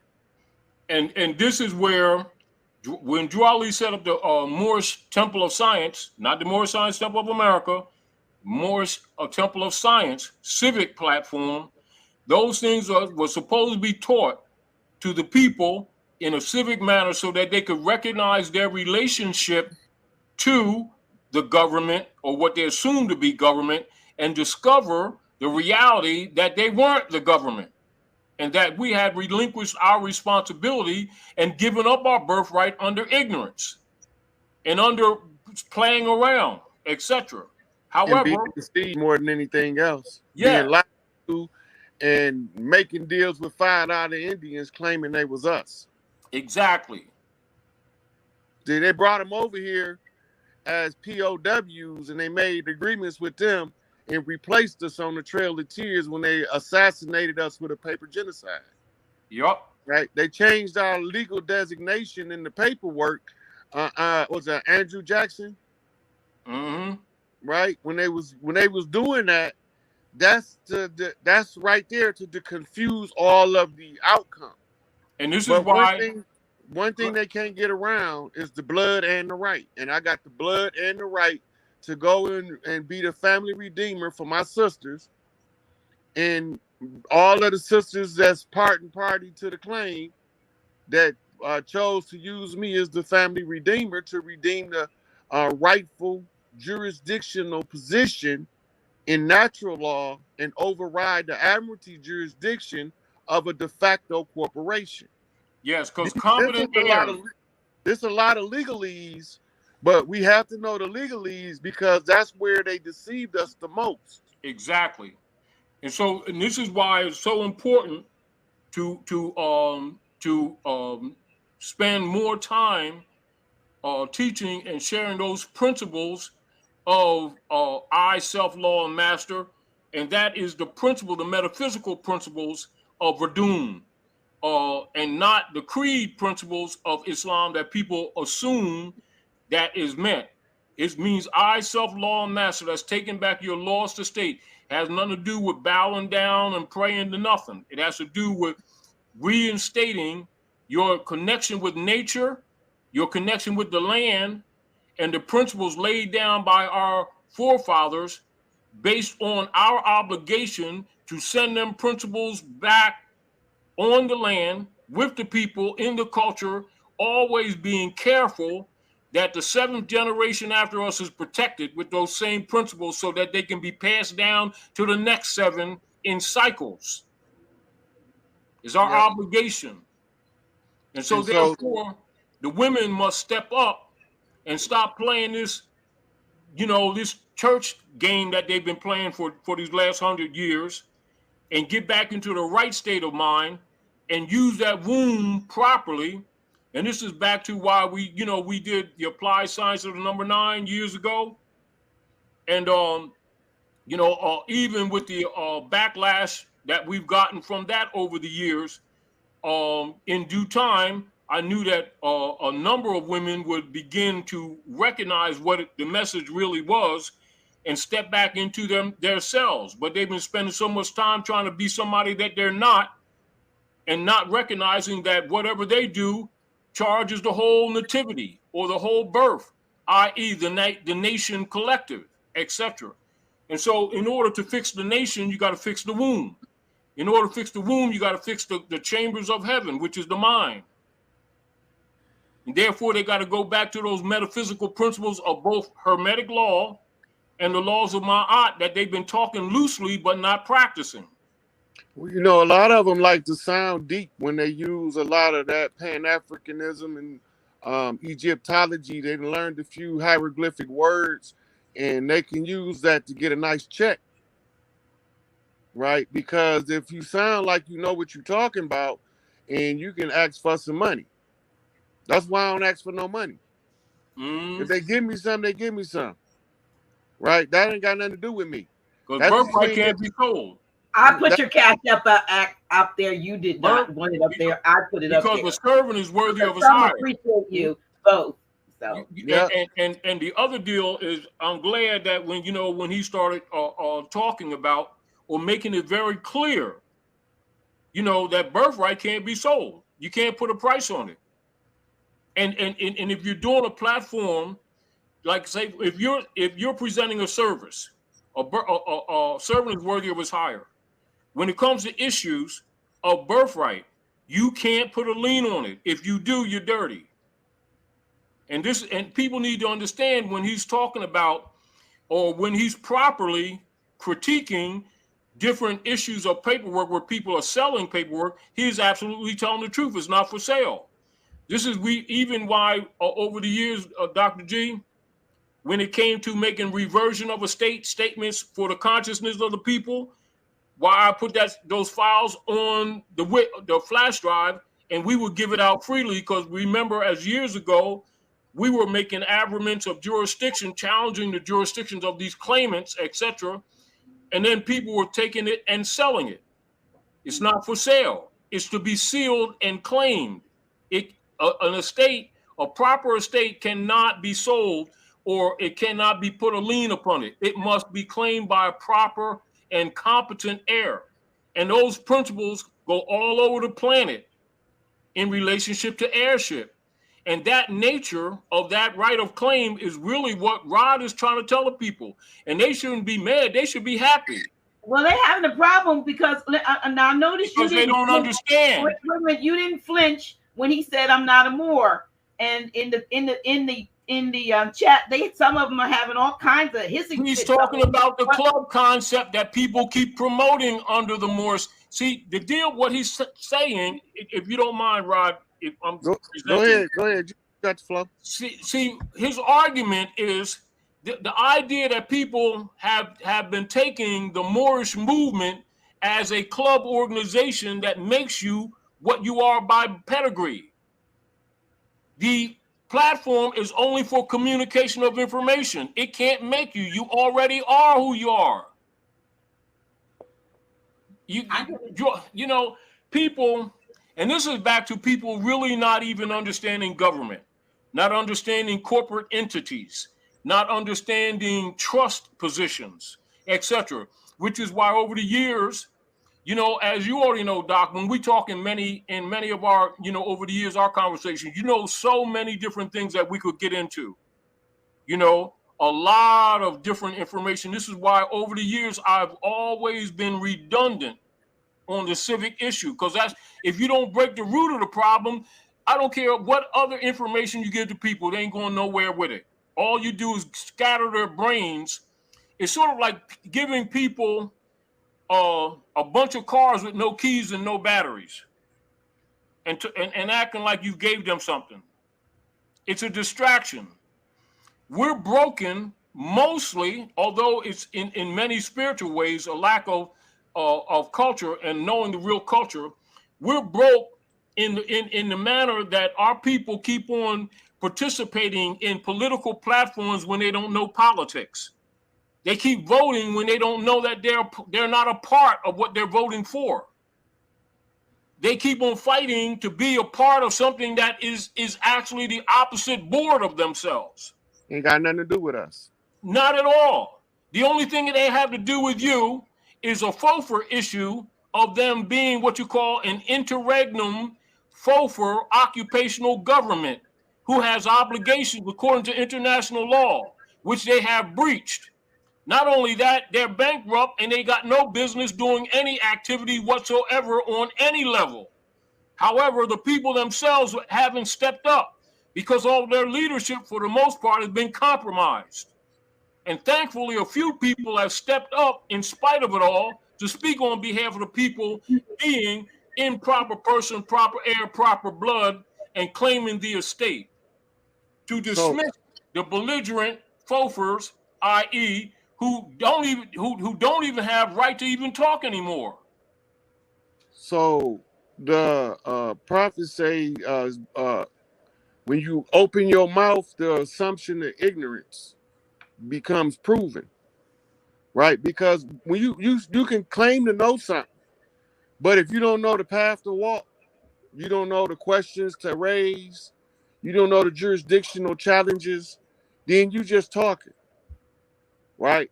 What we talking about today is, regardless of whether I call myself a Moor or not, I'm growth and development, right? You're still the blood. And that has nothing to do with me exercising my right as organic man on the land among the collection of the elders, because I'm an elder now. And as my first job as an elder is to try to compel the people to wake up and see what's going on in front of y'all face before you get caught with a culture shock of a great magnitude when things switch and you wasn't paying attention. Right? It's the same as when they was trying to tell them they was free in the story of the Juneteenth. That's what we doing now. The system is over with. You don't have to agree with me no more, but it's going to be proven. And everything I said that I did, that I gave instructions to be done, seize the Vatican, seize Buckingham Palace, seize the military industrial complex, seize Wall Street, seize the International Stock Exchange, the World Monetary Fund, the International Monetary Fund, the World Bank, to seize all of the corporate holdings of all of the secret societies that was implicit in the human trafficking network, right? All this is already recorded, and y'all gonna see whether y'all agree with me or not. Taj taught me civics well enough to know what I need to do with the blood and the right to reclaim the land. That was his duty that he assumed from Noble Drew Ali. That was passed to him when talking on the land, through the land, man to man. He didn't have to sit at the table with Noble Drew Ali for him to give him his marching instructions. And he did it flawlessly because, as he just said, and I said earlier, I've been watching them say the same thing for 50 years, redundantly. I say he got the patience of a saint, right? Because they've been asking the same question for 50 years, no diversity in the questions he's being asked. Therefore, he got to keep telling y'all the answer to the shit he answered last week, the week before that, the month before that, and the 10 years before that. He got to keep answering the same question. What do black mean in law? What do white mean in law? What is the de jure position? What is the de facto position? All that, we know that now. We know all that now. What you gonna do about it, and do you know what to do about it, Right. is where we at now. We need Because actions. I studied, we need actions. right. It's because I studied the civics that Taj taught. I knew when Noble Drew Ali said, I'm gonna leave these people in power long enough for you to run the government, and I know I can single-handedly run the government better than all these bastards put together. Then he must have been talking about now, and he must have been talking about me, because I don't see nobody else making the proper claim in their proper persona, in their proper jurisdiction as the de jure on the land in face of the de facto government. That's an interim government established under false pretenses and conjure magic, Babylonian blood magic, Babylonian money magic, and Babylonian sex magic under the rights of Ninnersin, right? I could take the shit all the way back to where it started at. Go on with it. Right? And they came from Nibiru to earth, from heaven to earth they came, Nephilim, they fell down, they came down here on Mount Sinai, the mountain of sin, right? The holy Mount Zion of Yahweh, and Yahweh is Enlil, Lord of the skies, who took jurisdiction over Enki, Lord of the earth. And when he did that, he sent his children out to cause mischief and bloodshed everywhere they go. And terror. Ain't no right in them because they don't know how to be right. They just like their daddy, a no good, rotten motherfucker. So they can be offended by it. They look like us, but they not us. Right? They relatives, but they're not direct relatives. Right? They got a different agenda. They came to collect the gold. And they wanted us to be their permanent slaves. Well, I don't want to be their slave. So fuck them motherfuckers and the ship they rode in on, Vimana, whatever you want to call it, Sham, and they can leave. I got the report today from the Pleiadians that a major event is incoming. And they running in every corner to try to escape, but there's no escape this time. And you know what, Rod? And this is the interesting thing. Some of the people that are continuing their BS don't know that the head has already been removed. Which is also time stamped and dated on my Facebook page when the dragon bitch was beheaded by Inanna herself. Because she said she wasn't finna get nobody else the satisfaction, including me. Is it like you said, it's like their Juneteenth, because they still operating like they're in power, but they're fiction. Right. Not even the date is wrong. And the interesting thing about that is to find out that this year they've made the federal so-called feds made Juneteenth a federal holiday, and all companies all over the country are closed on Monday, honoring Juneteenth. Time. They're buying time. And like you said, all of these. Did you talk about the patents? We know they made ice cream. That was a big, but they're making Juneteenth everything to have a last-ditch effort to capitalize off of something that has nothing to do with them. Look, and has something to do with ignorance. Yeah, the fossil fuels have to go up because they're operating on their reserves. We got oil stockpiled over here. They haven't been able to trade in the oil from the Americas. That's why they've been just stockpiling it. They can borrow money against it, but they can't sell it. Their contract said they couldn't sell it, and they didn't sell it. All of the minerals that they've been shipping around the world, they've been shipping them here.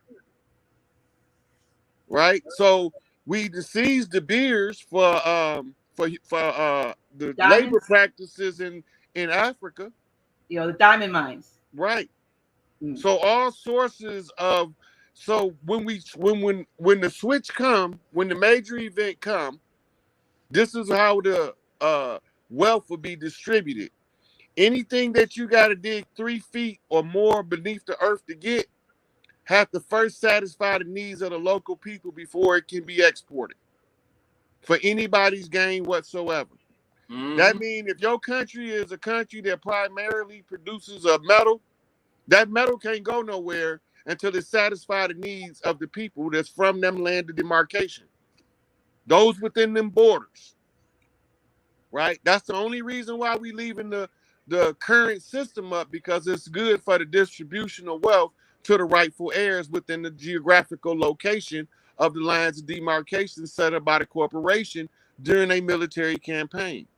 So let me go back and ask you about this event, this event. Are we talking about something possibly cosmic in nature? Because I know lately they've had on the Senate floor, they've been talking about the reality of they're not calling them UFOs, UAPs, or whatever they're calling them. They're short of calling them UFOs. So are they planning some type of holographic and some type of, is this a real? Don't nobody need holographs. No, is this the real deal coming in? Like, it's ships. Okay, the real deal. All right. They build ships. See, their plan was to use holograph, but that's been intervened. That's number one. Yeah. Number two, even the nation states or the political jurisdictions around the world who've been sending coffee here is not allowed to send coffee here no more either. So they're going to run out of that too. And so like we've been telling people for the last 7 years, Doc, we've been telling people that the nations are going to stop trading with them and that they're going to have a feedback loop. And all of the de facto agencies that they set up that the people have been investing in is going to fail them. And so just like Rod said, he ain't got to prove nothing. All he got to do is state it, put it in the ethers. And the deal of it is they ain't getting past this generation. They're going to experience it. Here's a question. Does this mean that the Treaty of Peace and Friendship, Consular Court, etc., is no longer valid? That's expired. See, the deal is no longer necessary. It expired July 4th, 2019. What is the issue that we've been telling the people? It is to challenge the jurisdiction, and then they're going to prove to you that they have no jurisdiction. Then you're supposed to take your place as an heir. It is for our people to learn. This is why even over the years when we gave the people the judicial notice, right? And the appellation name proclamation, we would tell them, study them. It's for you. They already know who you are. It's for you. Where do we send it? You don't have to send it to anybody. Send it to your brain and make your claim. A reversion of a state is for you. However, the time's going to come, it's not going to be necessary. And if you don't believe it, watch when the nations stop trading with them. That's why we've been telling people for the last 10 years, even take your energy out of the banks because they're going to steal that. The U.S. corporation operatives, the last large financial holding that they had in their jurisdictional operations was the Federal Employees Retirement Fund. They stole that. All these people that they've been calling congressmen stole it and have been laundering it through that spot over there, Ukraine. Not just the adrenochrome, but also that's what they've been laundering all the finances that they've been stealing from the people here. You won't say that word. They thought we was lunching, didn't they? Yeah. Well, guess what? Let them retire on nothing. Now, the deal is they're going to have to be a proper heir to receive the benefit of heirship. And that's what's going to be dealt with around the world. And so that's why I decided to speak up exactly what he said. Because my blood talked to me the same way that my mama used to talk to me. And it told me I was tied to the land. I'm from the land, organic to the land. And that I needed to step up and exercise my knowledge, wisdom, and understanding in order to establish love, truth, peace, freedom, and justice on the land. That's what they told me to do. I don't care about people that disagree with me, disagreeing with me. I'm still not going to stop until all my sisters get all their shit. So you can be mad at me, and you can be mad that I don't claim to be a Moor or a Vice Lord. I'm growth and development. I got mad respect for Taj. He my elder. I've been studying him for years.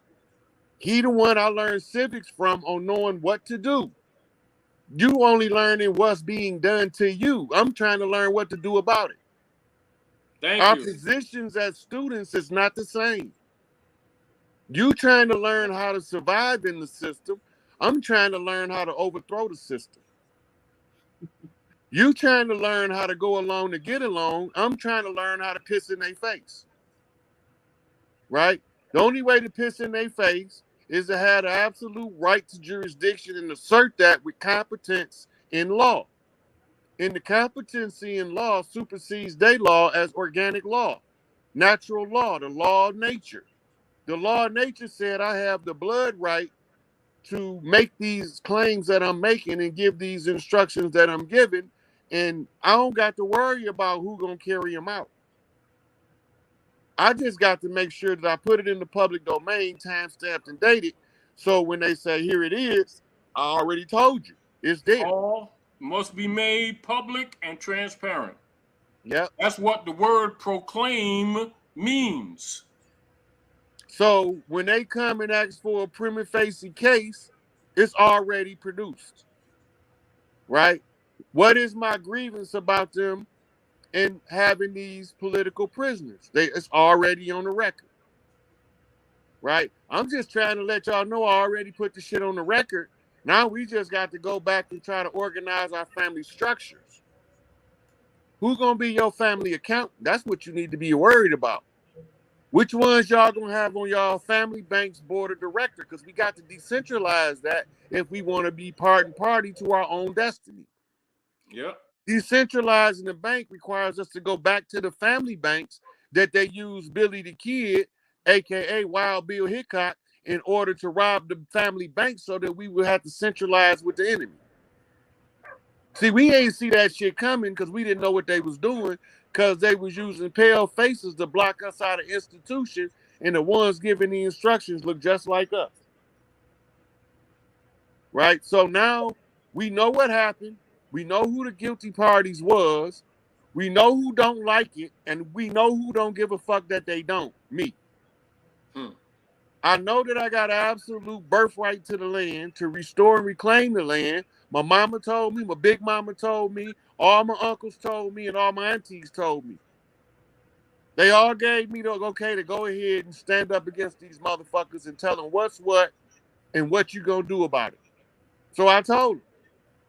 And I done it with the competency to know to overthrow the papal bull that the Pope issued in the 1301, saying that all humans on earth was imbeciles in law, and therefore it became the white man's burden to civilize the heathen.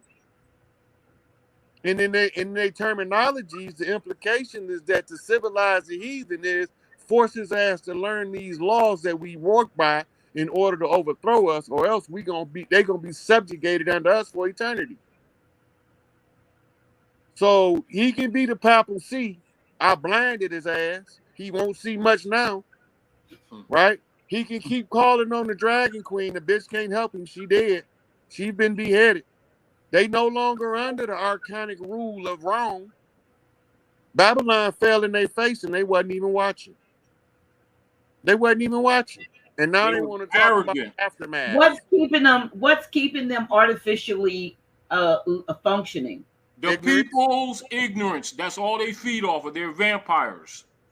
As long as the people is contesting their organic rights to the earth, anywhere on the earth, then the inorganic beings that came here with hostile intentions remains here, but they in flight mode right now. That's the message from the Pleiadians earlier. Yeah, they're in flight mode. that reptilians are in flight mode in every direction. They can't go nowhere.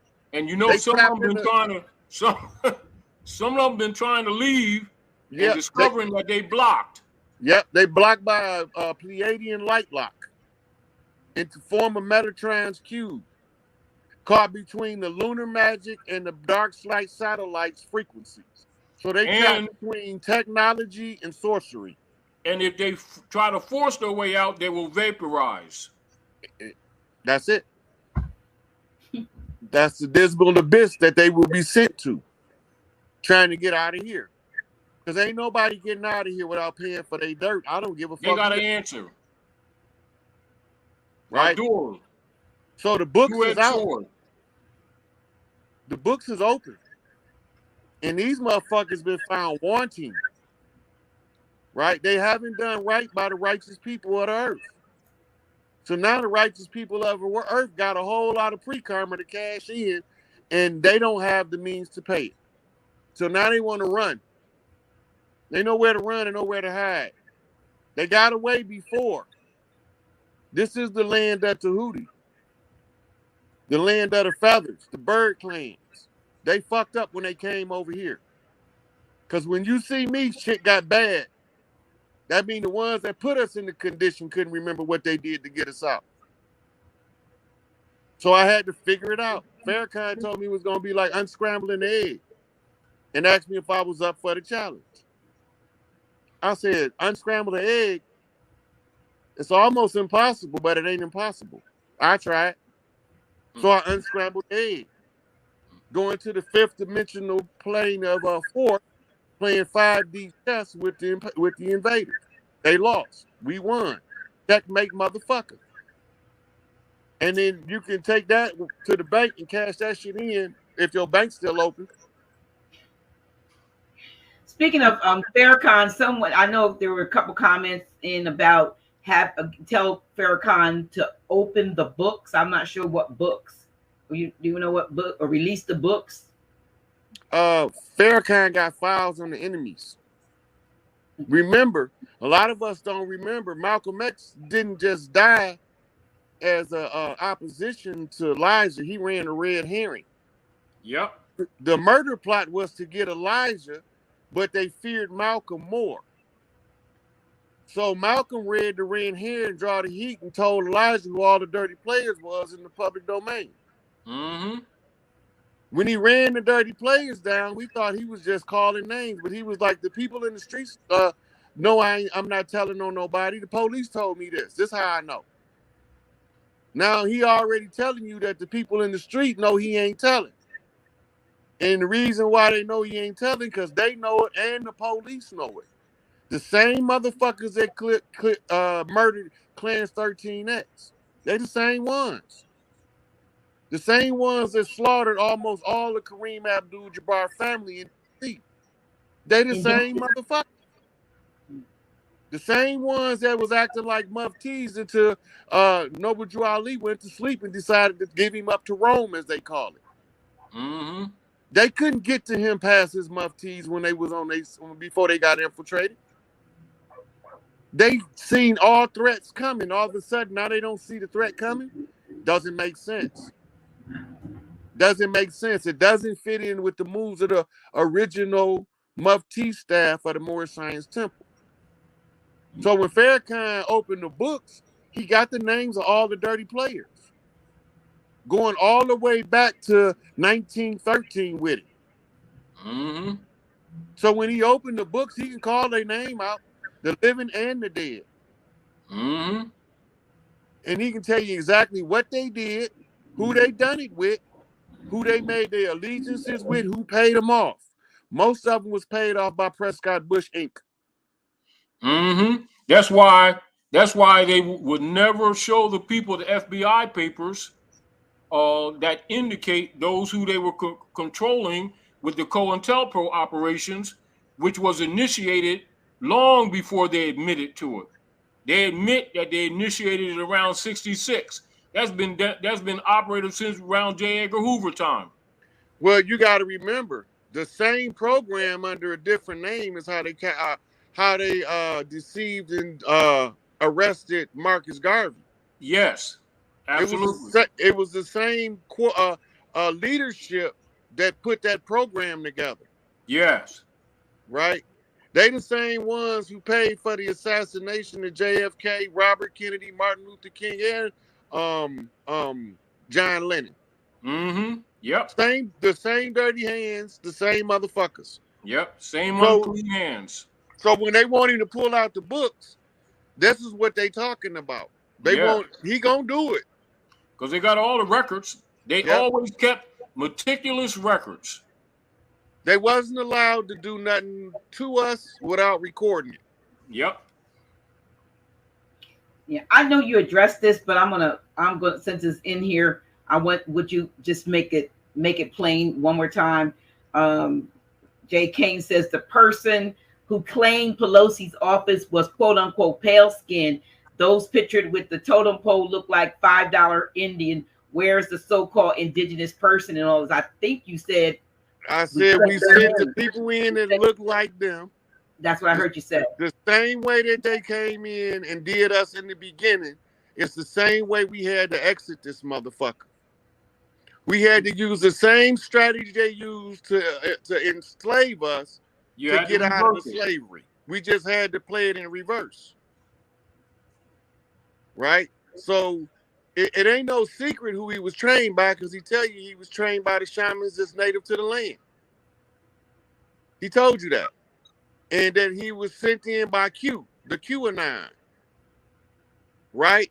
This is before any of the occupation took place, because he had to be clearly identified and who he was working for on the record, for the public record in the public domain. And people need to know that the QAnon was not set up with Trump. It was set up with Lincoln. Yep.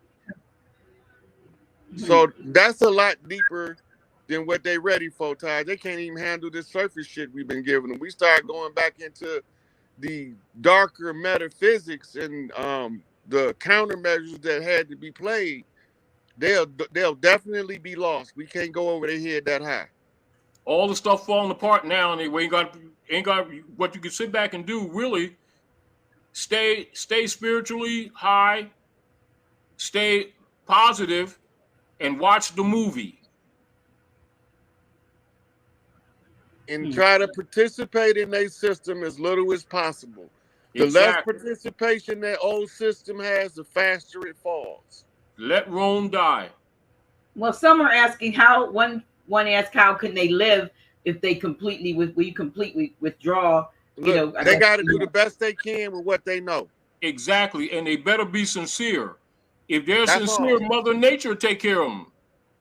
But if they want Rome, they got Rome, and they're going down with them. They have a right of choice. Yep. They have a right of choice. Yep. Because the rule I'm here, gonna tell you, it's gonna get hard for a short period of time before the ease comes. The rule here is free will. Yep. So you gotta follow your heart. Let them hear. Whosoever will, let them come. Whoever will, let them stick with Rome. Whoever will, honor their mothers and fathers. The choice is yours. You ain't putting it on nobody no more, and ain't sacrificing nobody for them anymore. You have a right to take your position. You're charged to take your position now. There's no longer straddling the fence. They can't play the serve two master game no more that they've been trained in. Yeah, the old master did. Well, I think most sincere Moors or melanated or people from the land. And this is, keep in mind, this is around the world, not just here. Right? No, I'm just in general. Folks just want truth. They want to know. Since we're talking about love, truth, peace, freedom, and justice, what is the truth? Because there's so many different, this group's doing this organization is saying that, this group saying that. Say this? Folks are confused, but they want. Can we say this? Can we say this? Sure. Sincerity opens up all brains, in the head, in the heart, and in the stomach. They will know by both feeling and vibration. They need to stop looking and they need to start being. And if they be, they won't have to ask anymore. All they got to do is start paying attention to the signs of nature. Nature will tell them everything they want to know. All they got to do is be sincere. I read nature like a book. Tell them I got everything into they an need to argument know. with a Hebrew Israelite told me if I don't have no book, I can't talk to him. I said, my book is nature. I read nature. He was totally befuddled. He couldn't comprehend that concept, but he could comprehend getting his life mission from a book. My life mission is written in the stars and it's written on the earth. Let's remember this for everyone who's listening. And this is what's presented to all people in all secret societies in relationship to the Bible.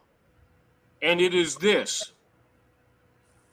never forget, and this is for all candidates of all secret societies, that the church did not come from the Bible. The Bible came from the church. Bing, bing, bing, bing, bing. Not just that, keep in mind, the original text of the Septuaginta, before they altered it and took it into Rome's hands of the dark side of Babylonian magic, is 777. Now they got 66. However, look at 6 moons of the Gregorian calendar that they've been using. 6 days, 6 moon, and guess what? All of this stuff is going to be exposed, and the hybrid Europeans themselves are going to start telling the truth because their middle class has been dissolved, and all the secrets that they've been holding from all the Aboriginal people, they're going to start telling to try to save themselves. All you got to do is sit back, keep true to yourself, and listen, because they're going to tell you now. Step into your God form. Don't take sides. Check the receipt. And observe.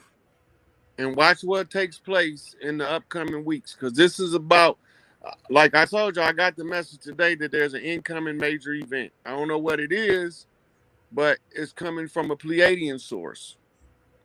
And on the flip side of this, then we will be back 5-dimensional frequency vibration, meaning higher knowledge, higher wisdom, and higher understanding, and they won't be able to deceive us no more anyway. Exactly. Like we've said, they can't, because everything that was built in the 3rd-dimensional venue of the Piscean priesthood, it can't survive in the light of the Aquarian light anyway. And that's what all this is about. It's about the closing of the old age, the Piscean age, where everything was underwater and murky, to the air age of Aquarius, which is the moisture of the air. So we restoring the Shu and Tefnut balance, and we be placing the Shu men resonance back to its proper balance, male to female, and taking out the double masculine polarity in the grid that caused us to be in a stupor called the spell of Kingu, or the spell of sleep. Once the stupor is broke, then we start getting what we call in modern so-called conscious community downloads. Mother Nature gonna tell you everything you need to know if you listen to that inner voice. Listen to that inner voice over everything I say, because it's gonna tell you what's right, even if I make a mistake. Right? So I don't gotta always be right. I just gotta always tell the truth as best I can. And stay true to the path. Yep. So they told me unscramble this egg, it's unscrambled. Back in the shell. Humpty Dumpty back on the wall. Unlimited potential, that is. Right? So now we're going to let the eagle hatch the egg and see what this unlimited potential produce. This is the coming together of the divine masculine and divine feminine in a joint effort to put Big Mama back on her throne and get away from the rogue system of invaders that came here. And the blowing of the trumpet means this on another level. Both sound colors, etc., and vibrations will be used for healing. It is ancient. And so where is the dark priesthood that have been making the people sick, sound and vibration will be used to heal them, to put them back into a vibrational state so that they can ascend. Now that's the truth. However, their will to accept it is their own determination. They have a choice. Yeah, because you don't have to wake up if you don't want to. You can drop dead if you choose to. Whatever they want, that's what they got. That's where we at. We getting away from all that. You need a dictator to dictate your reality. You got an option to participate in the creation of tomorrow because it ain't here yet. I, self-law, am master. Your choice. We just need to come together. We need to agree to disagree. We won't come together because there ain't gonna be no choice. This is what it is. See this? Remember what we were saying for years.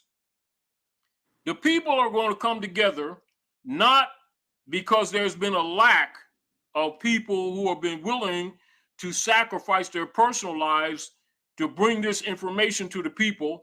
They're going to come together out of pain. And if they don't recognize the pain now, it's still their choice. Because some people want this third dimensional energy experience. And they didn't want to recycle. They have that right because this is a school too. You got to remember Midgard is a school. Yep. Weak and insufficient as thou art, O man, and good. There's one thing in which you are firm and obstinate, and his name is misery. However, they're not going to be blaming you on nobody else. That's the whole point. This is really what they're trying to do. They're trying to imply their responsibility of spiritual development on others. They're not getting that off. It's not happening. No more sacrifices. That's what I've been saying that on the record over 3 years ago. Won't be no sacrifice this time. Everybody gonna get exactly what they earn. Good, bad, or indifferent. If it's yours, it's yours.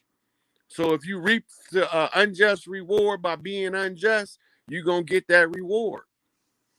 And if you follow the goodness in your heart and been the best person you could and pursued the path of righteousness, you're going to get a righteous reward. Right? So when we put this in the public domain, this is bigger than me and Taj. We know what's going on. We just trying to get the people to understand there is no division. The division is in the ignorance. The knowledge understands what's taking place. The ignorance is blind to the knowledge. Right? So we blinding them with science, but this time it's more science between Blue Lodge and Red Lodge, and we don't have no discrepancy in what we're saying. Taj told us successfully how to navigate the contract for 50 years. The contract over. Now I came to tell y'all the contract is closed. That is expired now. You no longer have to participate in trying to tightrope walk around the enemy. Right? We've been Nui at the gate. We've been in perpetual war for 500 years. I came to end the war because after the war comes prosperity. You can't have war and prosperity at the same time. That's why they starting the wars. In relationship to what Brother Rod has just stated, Drawley said this: "Come all ye Asiatics of North America, and what? Take your places among the affairs of men." It can't be no more direct. And but Marcus Garvey, you are creators and makers of your own. And Marcus Garvey said, "Up, you mighty people, do what you will." The most important word is will. Because if you don't use your will, your enemy will use it against you. Because it's the law of use of the universe. If you ain't using your free will, your enemy can use it against you. Right? So it's the same as if you buy a house but don't never move in it, and you come back 20 years later, somebody been living there 20 years. They exercise squatter rights because you didn't exercise domicile rights. So now you have to overthrow the squatters to get the squatters out of your house. Well, we getting the squatters out now. It's time for them to go. And now we making the connections on the land with the ones who know what to do in order for the ones who don't know what to do to watch us do it so they don't know what's necessary for their own enrichment and self-development and development of our people, wherever we at on earth. We native all over this motherfucker from pole to pole, prime meridian to prime meridian. We been here, gonna be here. But everybody that don't belong here got to go. That's by order of Galactic Council, right? So the first preservation being the first law of nature allows us to come to an agreement with the rogue elements to get them their quota of gold, but they supposed to give us our quota of technology because they stripped the telomeres back to make us age and die. We think death is normal. That shit not normal. We supposed to take off this meat suit when we feel like it, not when we get broke down and decrepit. Because we ain't never supposed to be broke down and decrepit. And the light and the sound is med beds and healing chambers. They've been had this technology. It was just recently rediscovered by a secret society known as the Lazarus Group, who was seeking the keys to eternal life. They wanted to know what was done to the genome to make us age and die. Well, it's not the genome they done it to, it's the telomeres on the genes. As the telomeres on the genes deteriorate, we age. Well, the telomere used to cover the entire gene, and when it replicated, it reformed a full telomere. So they use science to interrupt our forever time. So we had to go in and examine what they was doing to us so we can undo that shit. And all the pyramids or kuntas around the world will start resonating. You know, they all put off energy. It's just that we haven't been using that network in so long, it's allowing the decay to set in on the structures. It's allowing the vegetation to make you think they mountains because they've been unused for so long. But some of them gonna shake off their trees in the soil, and you're gonna see shiny pyramids under that. Don't be surprised. Mm-hmm. Right? Don't be surprised when the Crystal City land on Emerald Lake in Colorado. Right? Don't be surprised because we telling you ahead of time what to expect, but you ain't gonna expect it because you're gonna assume that we don't know what we're talking about, and we know exactly what we're talking about. It's just that other people with less levels of knowledge are the ones who's rebelling the most. The new converts, the ones that got a little bit of something to make some money off of, and now it's being threatened because now they can't fleece the flock. Right? All of the Moors know they got dirty Moors. All of them. And you know what? It's recorded in the Moorish American archive who they is from the complaints of the parishioners. Yep. So they can't duck and hide and say it ain't them. We know it's exactly you, motherfucker. You the dirty one that's making the good Moors look bad. Right? So we know the difference. The Moors know, Taj know who they is. Some of them he had to disassociate himself with years ago for the dirt they was doing, and he didn't put them on blast because he didn't even know what he was dealing with. Right? He just knew that the way they was moving wasn't how he was led in his heart to move. So he moved in a different direction, following what he knows is right in his heart. So they can be mad at me. I don't care. I don't care. They can be mad as they want to be. All of the Moors know they got dirty Moors in the temple. All of them know it. I've talked to them personally on every level. You silence, Dr. G. You on mute. Yeah, I was going to say all of the dirty Moors are not in the temple necessarily. There's some not necessarily, but all of the ones that is, the Moors know who, the good Moors know who the dirty ones in the temple is from the parishioners. That's not my job to clean that up. It's their job. That's the Moors' job. That has nothing to do with me. I just had to let y'all know they was there. And that they was trying to undermine the upliftment of fallen humanity in search of personal wealth and personal gain. The rest of it is up to the Moors to get rid of the dirty Moors. That's not my job.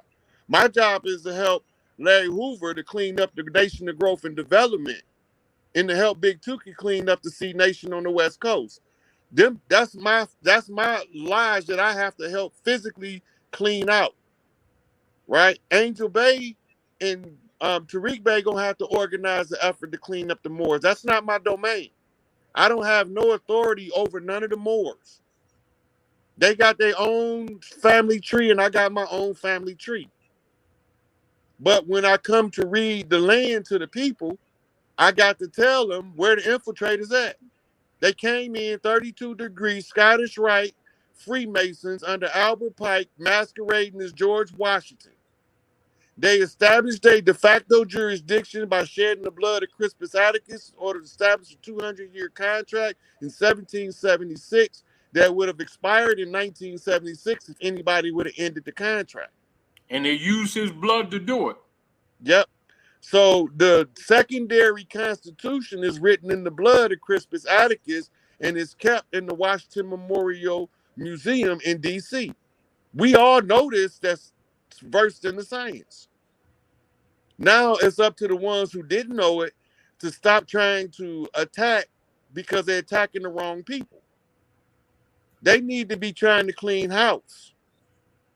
They need to worry about their own specific group where they harboring fugitives from the righteous that's going to get drugged out in the street and dealt with like the criminals they are. And we ain't talking about calling no police because they going to get dealt the fuck with too. Bluebird of Justice said that. They know who that is on top of the blue wall. So they got to deal with the punishment too. So when it come time to clean up the land, it's going to be us. It ain't going to be no motherfuckers coming from China to do it. It's going to be us organic over here. We going to support our chiefs. When we see our chief, we know our chief. Each tribe got their own chief. And we all got our job that was ascribed to us by Big Mama. And some people going to like it. Some people not going to like it. But they're going to all live through it and live to see the manifestation of the reality that Big Mama said this shit over. Ain't no more talking. It's a wrap. Restore the matriarchy, free Larry Hoover, deliver us the political prisoners, bring us out of Shakur home, and get these rogue elements off the land. In all their corporate capacities, they don't belong here. We don't need them no more. We know how to run our own government. So they have outgrown their youth. They've outlasted the lifetime of their contract and got multiple extensions. Right? Noble Drew Ali gave them some. They got extensions through 1933 bankruptcy, 1963 bankruptcies. All of this stuff is on the record.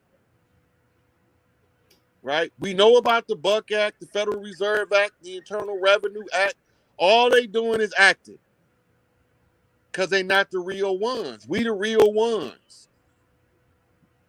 Right? So my civics teacher taught me well to understand the mechanics of civics so that I know how to deliver our chieftains back to the land to restore the balance, back to the land and put Big Mama back in charge. That's all I care about. I don't care about who don't like it and who don't agree.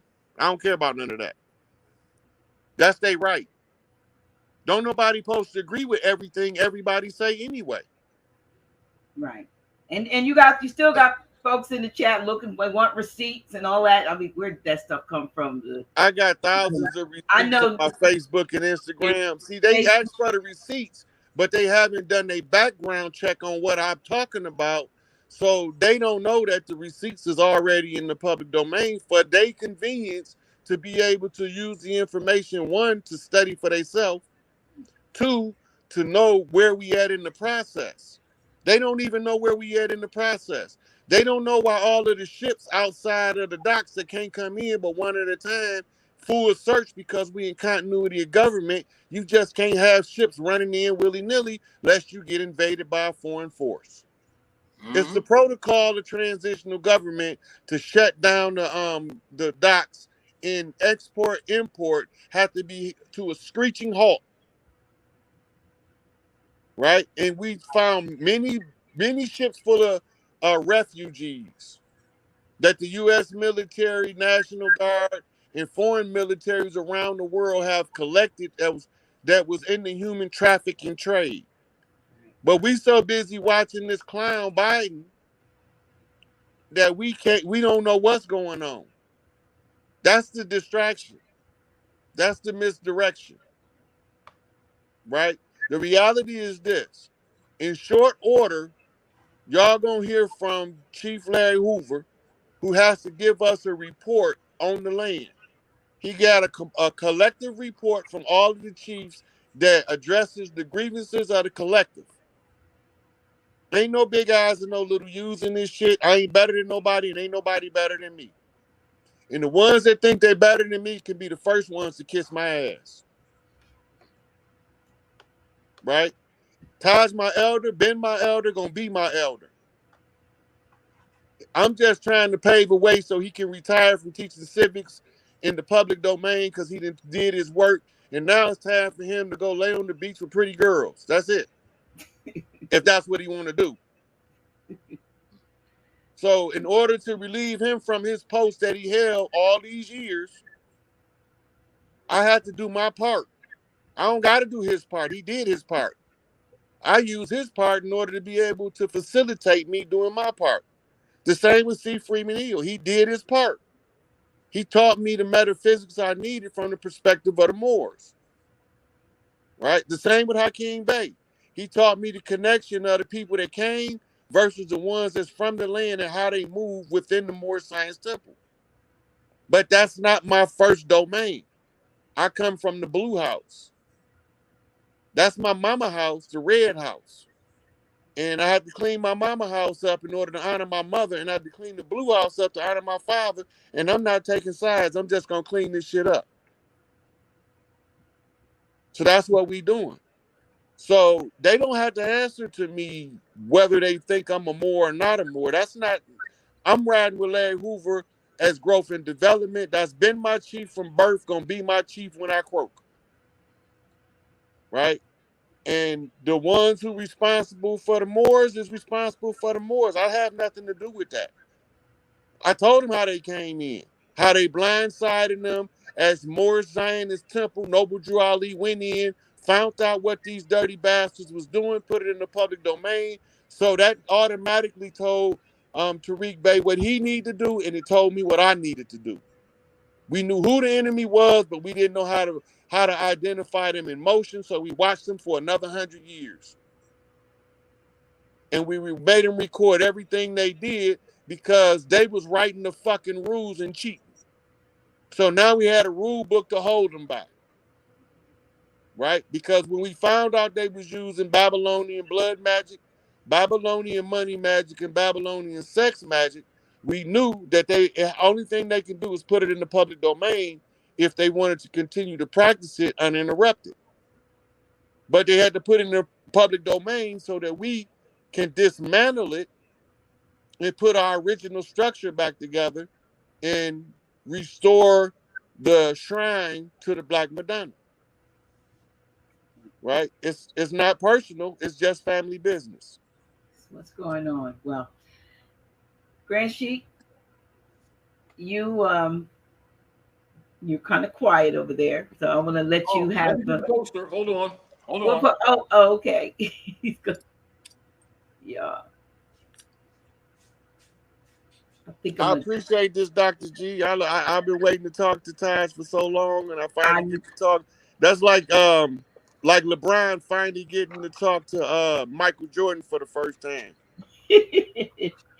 Oh yeah, this poster that I don't know if that's the cover. That's the cover to the applied science of the number 9, the restoration of the matriarchy. That's right. The 9 ether, 13th Queen Mother seat. Yeah, that's matriarch of humanity. You know, I got that posted on my page, letting people know that I know who the good Moors is, but they take me abusing those dirty Moors as if I mean all Moors. And I keep telling them all Moors ain't bad. It's just the dirty Moors I got the problem with. But I still don't have to deal with them. That's for the righteous Moors to deal with the ones that's making them look bad, giving them bad information and purposely misleading them in order to fleece the flock. They know who they is. Yeah. Well, listen, I'm not sure. I know we could go on and on and on. We have over 2,400 in the chat, and so the comments have been flowing. Let me see. I want to just get to the end. The more. I've been pulling out some of them, but some folks, like I said, everybody's not going to agree, and we don't. You're not trying to get everyone to agree. That just doesn't. That's not natural. That's totally asinine to believe. Everybody don't agree. All Christians don't agree on the same Christian. All Muslims don't agree on the same Islam. So we all got a different job to do, right? The plumber might not know how to do the electrical work. Let him do the plumbing. Let the electrician do the electrical work and let the carpenter erect the frame, right? If you put everybody where they supposed to be and they all do their part, we gonna win anyway. We don't have to agree on every single point and every single detail. Yeah.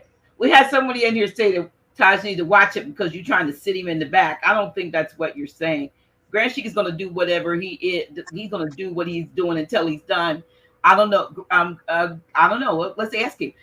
Grand Sheik, do you feel like there was a comment that said you need to watch it because he's trying to sit you, Brother Rod is trying to sit you in the back?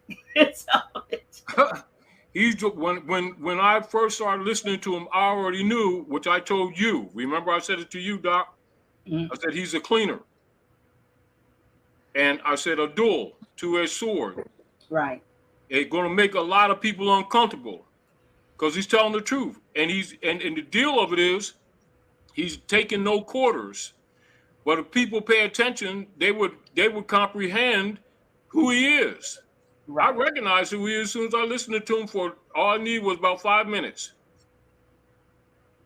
Right. And you shared some other things. I like I said, I do appreciate you both. Brother Rod, I recognized you when I gave you the title of the record keeper when I first heard you months ago. And what I tell you? Well, you told me. I told you the record keeper was Thought.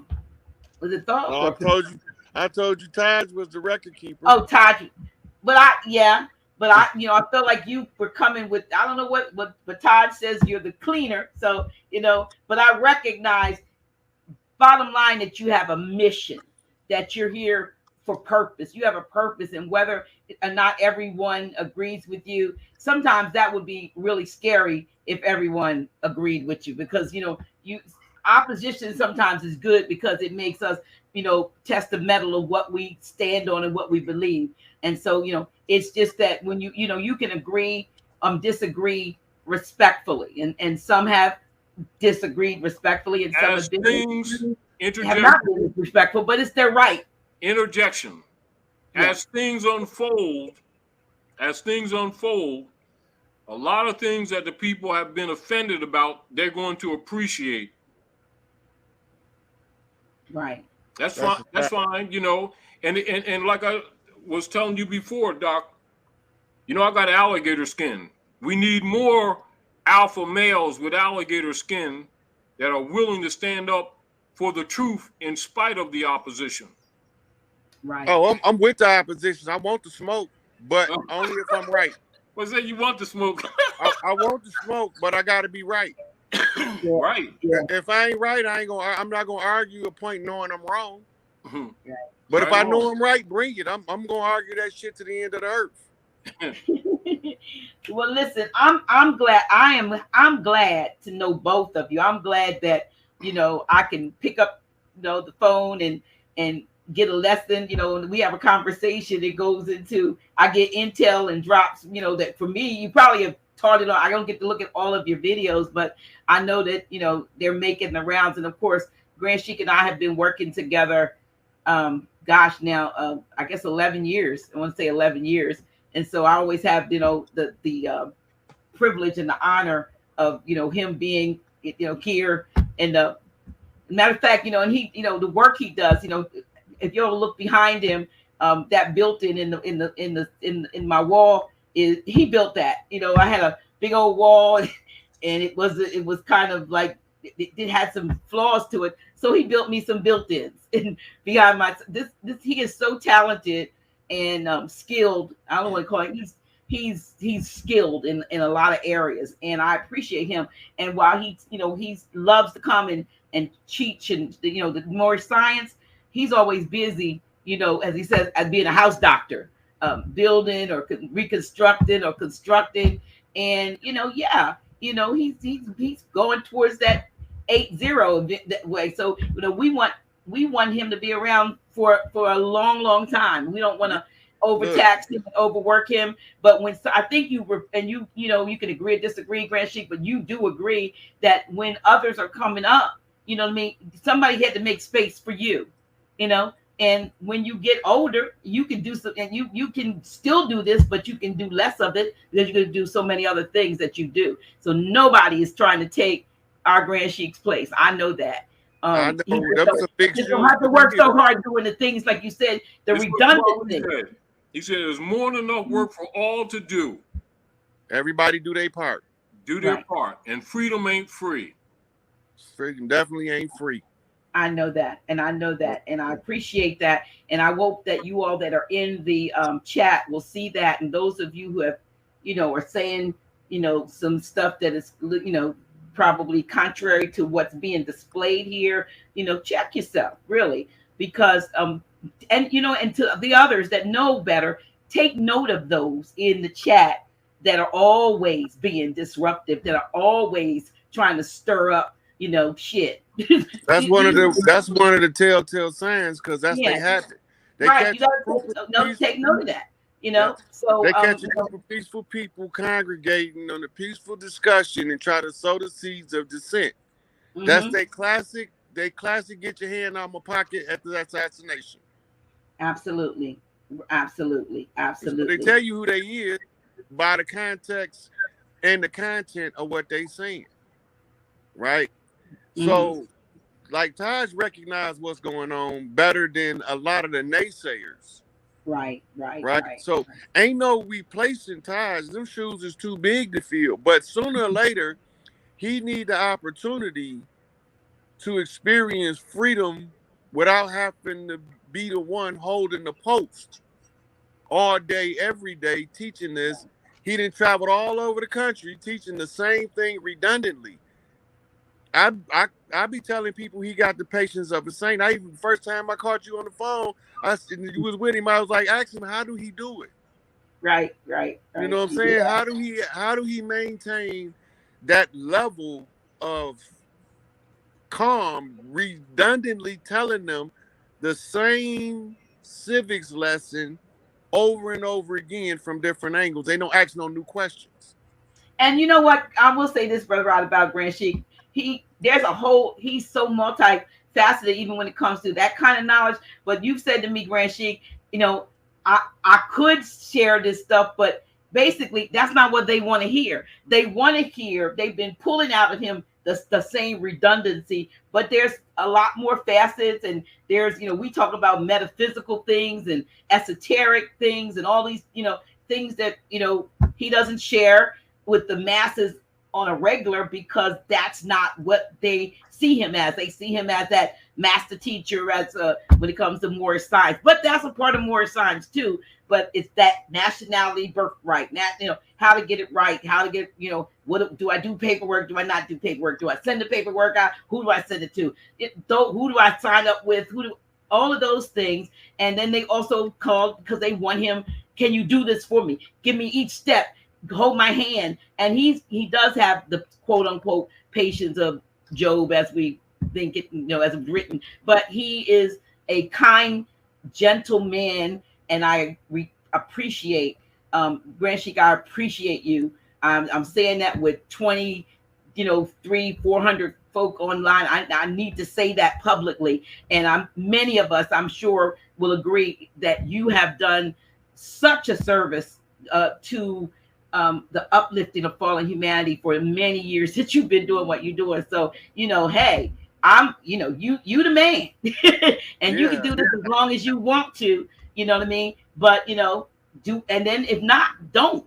See, my position has always been this, which you already know as I've talked to you personally. And for you, Brother Rod, my patience has been, Dr. G knows I got a Frankenstein side of me. And I've converted that anger into love. If I wasn't doing what I'm doing, I would have been a professional assassin. That make two of us. And the deal of it is, I put my energy where it'll do this best work. And I found a hammer and nails, and I've been putting nails in that vampire's coffin. And that's what I've been doing. That's why I can do this for 50 years.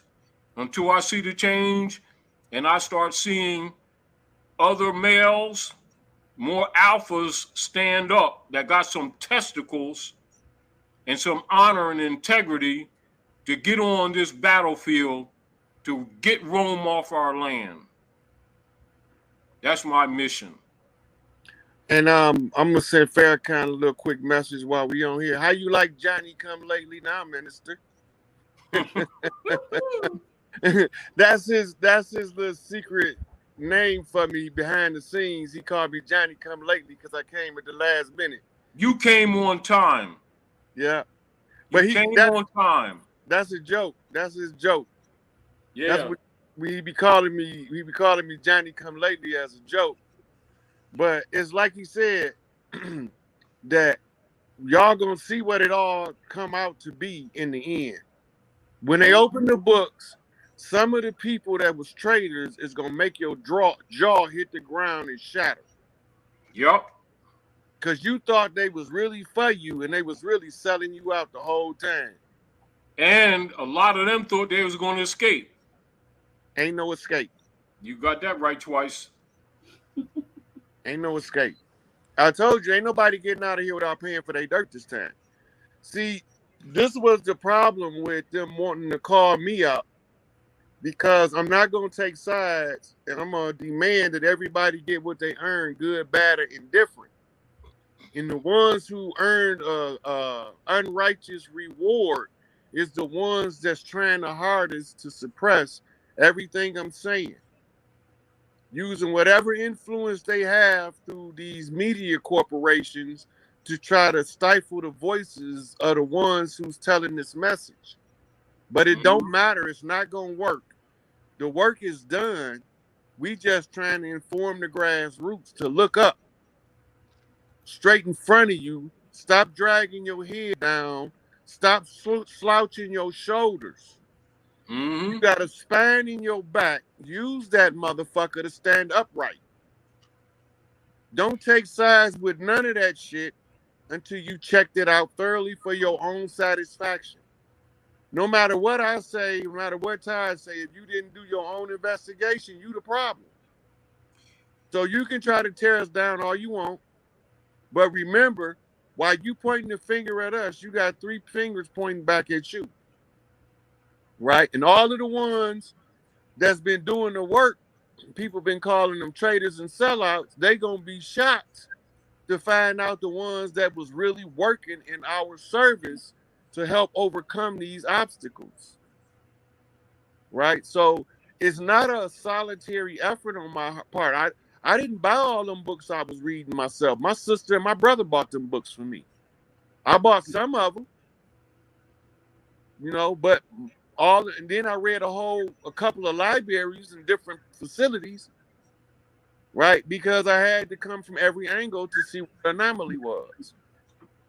And I ended up at 33 Scottish Rite and the Knights of Malta and a couple more of them that was instrumental in using the secret societies to do secret squirrel shit at the detriment of the masses. They wasn't supposed to do it without putting it in the public domain, so Noble Drew Ali had to go in and hold them accountable for keeping all this secret squirrel shit going. And the way he held them accountable is all the stuff they didn't want us to know, he put it in the public domain, but you don't know how to read it like a chief. He said it like a pauper. He said, Drawley said, I've taken the wool off of all secret societies. Now you will have no excuses. I'm not using that excuse. I don't got no excuse. I did my part. Big Mama said, leave no stone unturned. I turned over every stone I seen. The only stone I didn't turn on is the ones that ain't on earth. That don't got nothing to do with me. But all of the ones down here, I told them when the matriarchy took control of China. They wasn't listening to me. They thought I was crazy. I told them when the matriarch on the island started to take over, they was going to start kicking the queen out. They already started. You know what? I have a brother that I speak with a lot, and I want to connect you with Brother Emmanuel in Barbados. And he has shared a lot of, he's Emmanuel Barilla. He's in Barbados, very active, has his show there, connects with a lot of indigenous people. There's a country in Africa that has declared their sovereignty. He said they speaking the same thing that Grand Sheik and you were speaking, but he was sharing with me that what they were instituting just this week. We were speaking again, and he said they were instituting this electronic identification in Barbados. They making them bring in if their ID was older than 1988, I think they have to bring in a birth certificate, and they're trying to institute. He said all of this electronic, everything's going to be electronic, and he said they're normally the testing ground for a lot of stuff that they bring over here, and so they want that's where their bank accounts, everything they do is going to be under that. So like China has the social credit thing, they're doing the same thing in Barbados. So he would like to get connected. I'm going to try to connect you all. Yeah, because the people have to disagree. Right. If the people don't agree, they silence is the tacit agreement. Tacit acquiescence, yeah. Right. Yeah. So they have to verbally state that they don't agree with that shit. Well, he said that, yeah. I mean, they're coming against it, but I don't know if it's enough, but that's what they're trying to institute. Yes, part of it is for the intentions of the vestige of the dark priesthood who are being removed in order to shut the people down at will. Right. And like we've been saying for years, Doc, if it ain't in your hand, you ain't got it. It's true. It's true. That is so true. That is so true. So, but again, appreciate you all taking time out of your schedules, and Grand Sheik, for relinquishing your regular third Friday to do this. This is timely. We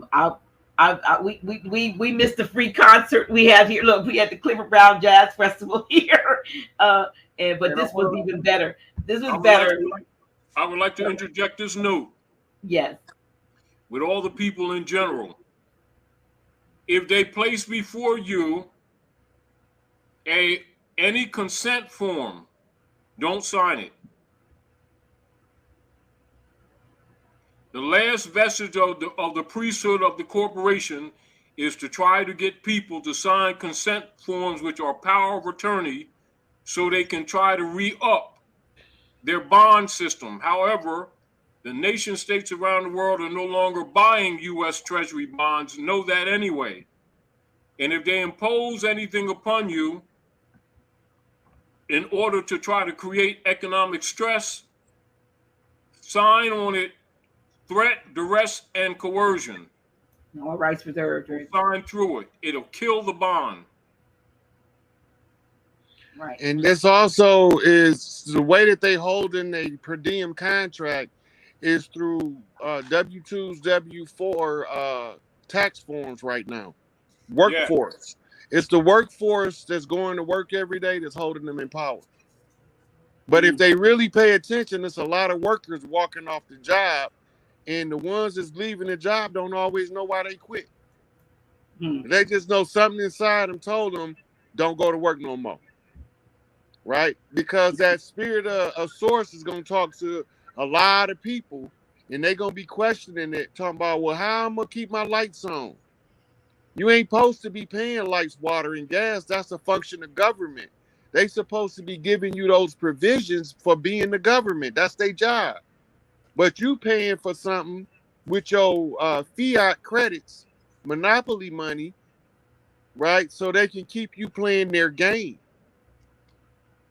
right? So when we kill the W-2, W-4 contract system, that's the last thing that they're using to run their corporation per diem. They on a per diem basis. As soon as they get the critical number of employees to walk away, that's when the collapse takes place. And keep in mind what Brother Rod is saying, and this is why on the flash drive where I did the reversionary statement, know that it is already put in written form. 95, United States Code 95, subsection A and B, all of those debt belong to them, don't belong to the people. And then in the Indigenous Rights Act, they acquiesced their position.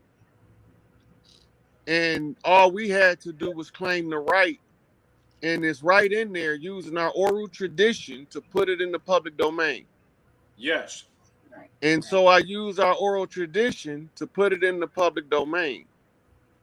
Right. And what Brother Rod is saying right now, and for all those, trolls and critics, what he just said, all churches, all civic organizations, etc., were charged to dispense that information out to the people at all costs. And for them to pretend they didn't know what he's talking about is a fraud, because they know exactly what he's talking about. Okay. Well, like I said, this has been wonderful. Hope you all have enjoyed this session. Would you make sure that you watch it again, send this to some other folks so that they can, share it, share it. We appreciate you. We have some events coming up. We have an event coming up, Grand Sheik, here at the House of Reawakening Minds in the month of August. We're looking forward to it. Information will probably be out by next week.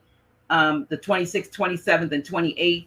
We have a whole weekend of up close and personal, metaphysical, health and wellness fair, a meet and greet night, 3 days. Hopefully you all be able to come and be a part of it. And we're also raffling almost 5,000 notes worth of things. And it's a part of us coming back together with you and our fundraiser to support the House of Reawakening Mind as we go through a little bit of a transition period. And I don't know who we're going to get to come here. I'm not saying we may have to pull some strings and see who all, but Grand Sheik is going to be there, and Rod, I wish you could come. We'll see, but we are going to have a 3-day event, and information will be forthcoming so that you all can take part in that. I'm really looking forward to it, because last year we did 2 and they were pretty good, but this year, we're going to expand it to 3 days, and we think that it should be it'll probably suffice for the summer. You know what I mean? It's a couple mothers on the land that I would hope that you would be able to have on Reawaken Minds one day. You just send me their information. You just let me know. Just I think I some videos. Chief Warhorse and Mama Bear. Yeah, I've seen Chief Warhorse before on another show. Yeah, she's powerful. But yeah, just send me the contact, and I'd love to have them on. We need to be able to expand, and these are our indigenous matriarchs that are doing, as they say, doing what needs to be done. And yes, we need to have more exposure for that. So right now, I think the big thing between the mothers is we need a central point of connection across the land for the local mothers who've organized already. Right, right. to tag in and say, hey, we ready in Memphis, we ready in Toledo. You know, we had the group in Mississippi that you met with me. Yeah, And just like yeah, that. How they contacted you. yes, And so we had to have you would probably need some sisters to help you to organize it, but we would need a common link across the land with the mothers that's coming together to reclaim the birthright to the land.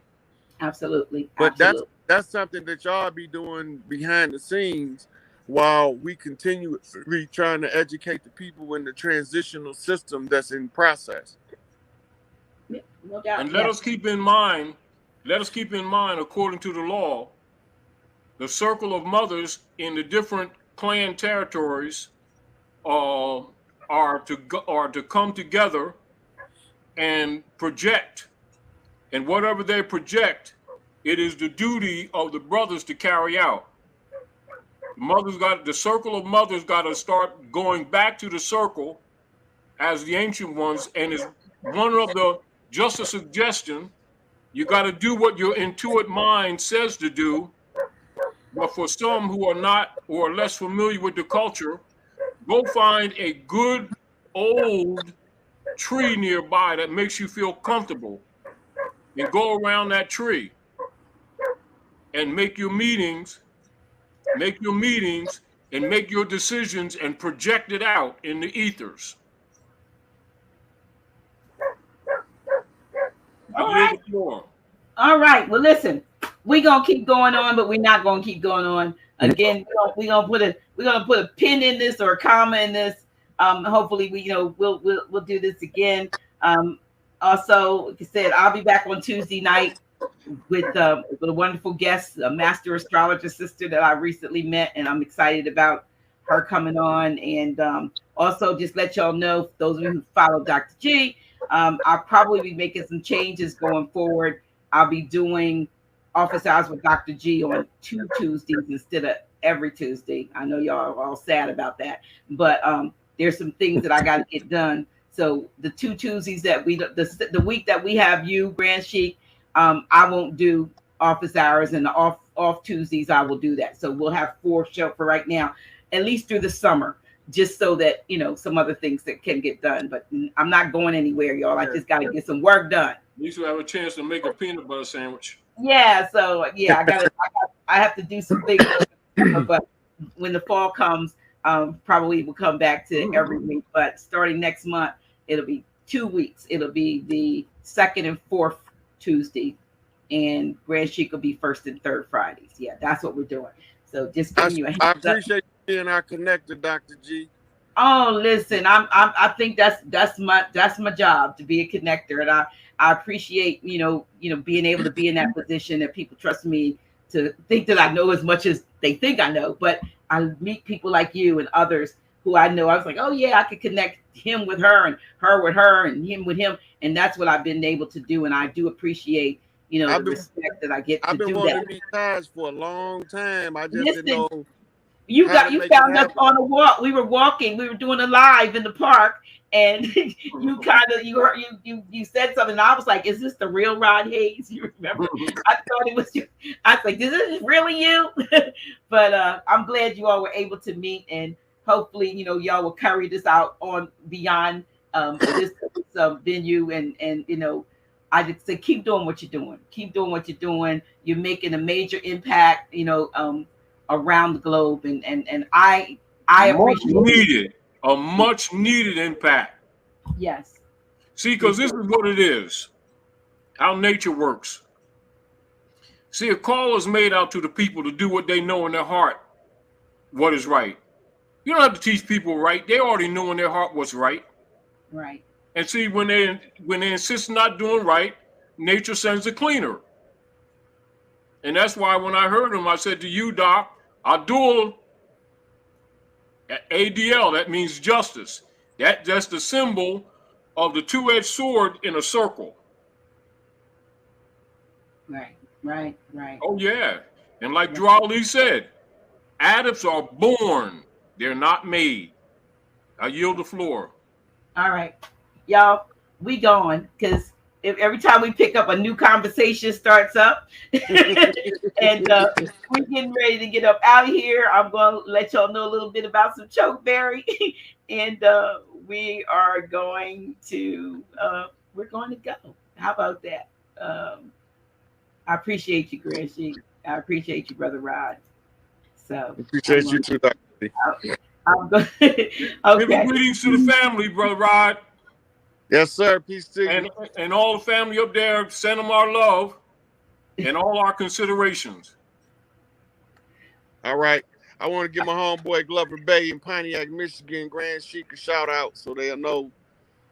Right on, good brother. We in here. We know what's going on. Right on, family.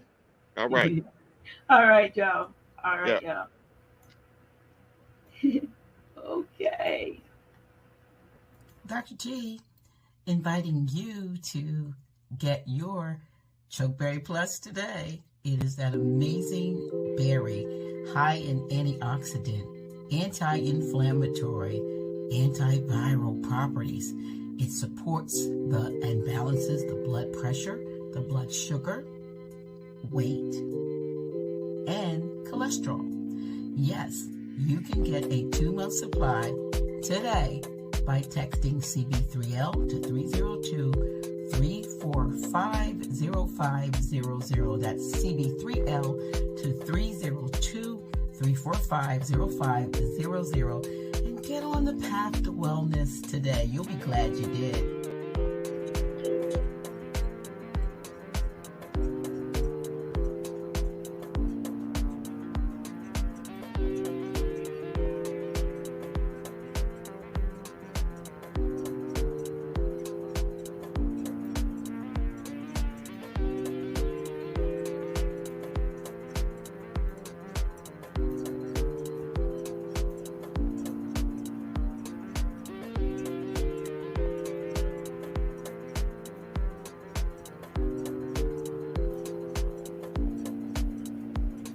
Dr. G here to introduce you to a product that I have fallen in love with called GN Rooted Botanical Hair Serum. If you have dryness of the scalp, dandruff, hair loss, graying, just needing your scalp moisturized and needing to have your hair grow, you want to try this product. It is completely natural, vegan, has great, even you can see the herbs in the product. You can see it, it's awesome. It is making my hair grow. A lot of hair growth. Haven't had my hair washed in over a month. Don't have the dryness, don't have the dandruff or any of the things I normally have. Even the gray is starting to diminish, the little patches of gray.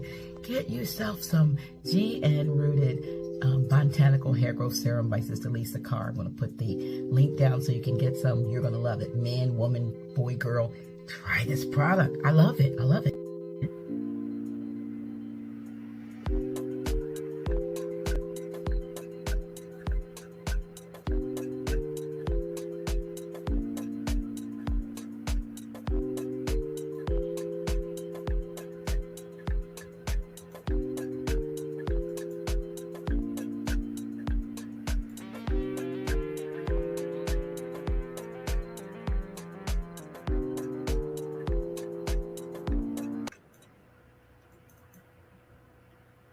The deeper and deeper I go,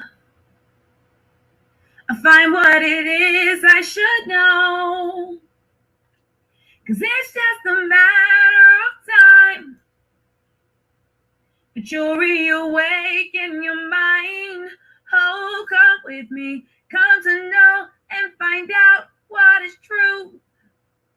Then you'll know what's in store just for you. No more living the lie. I can look to the sky and say, I'm reawakening mine. Come to know and find out what is truth, yes. Then you'll know what's in store just for you. No more living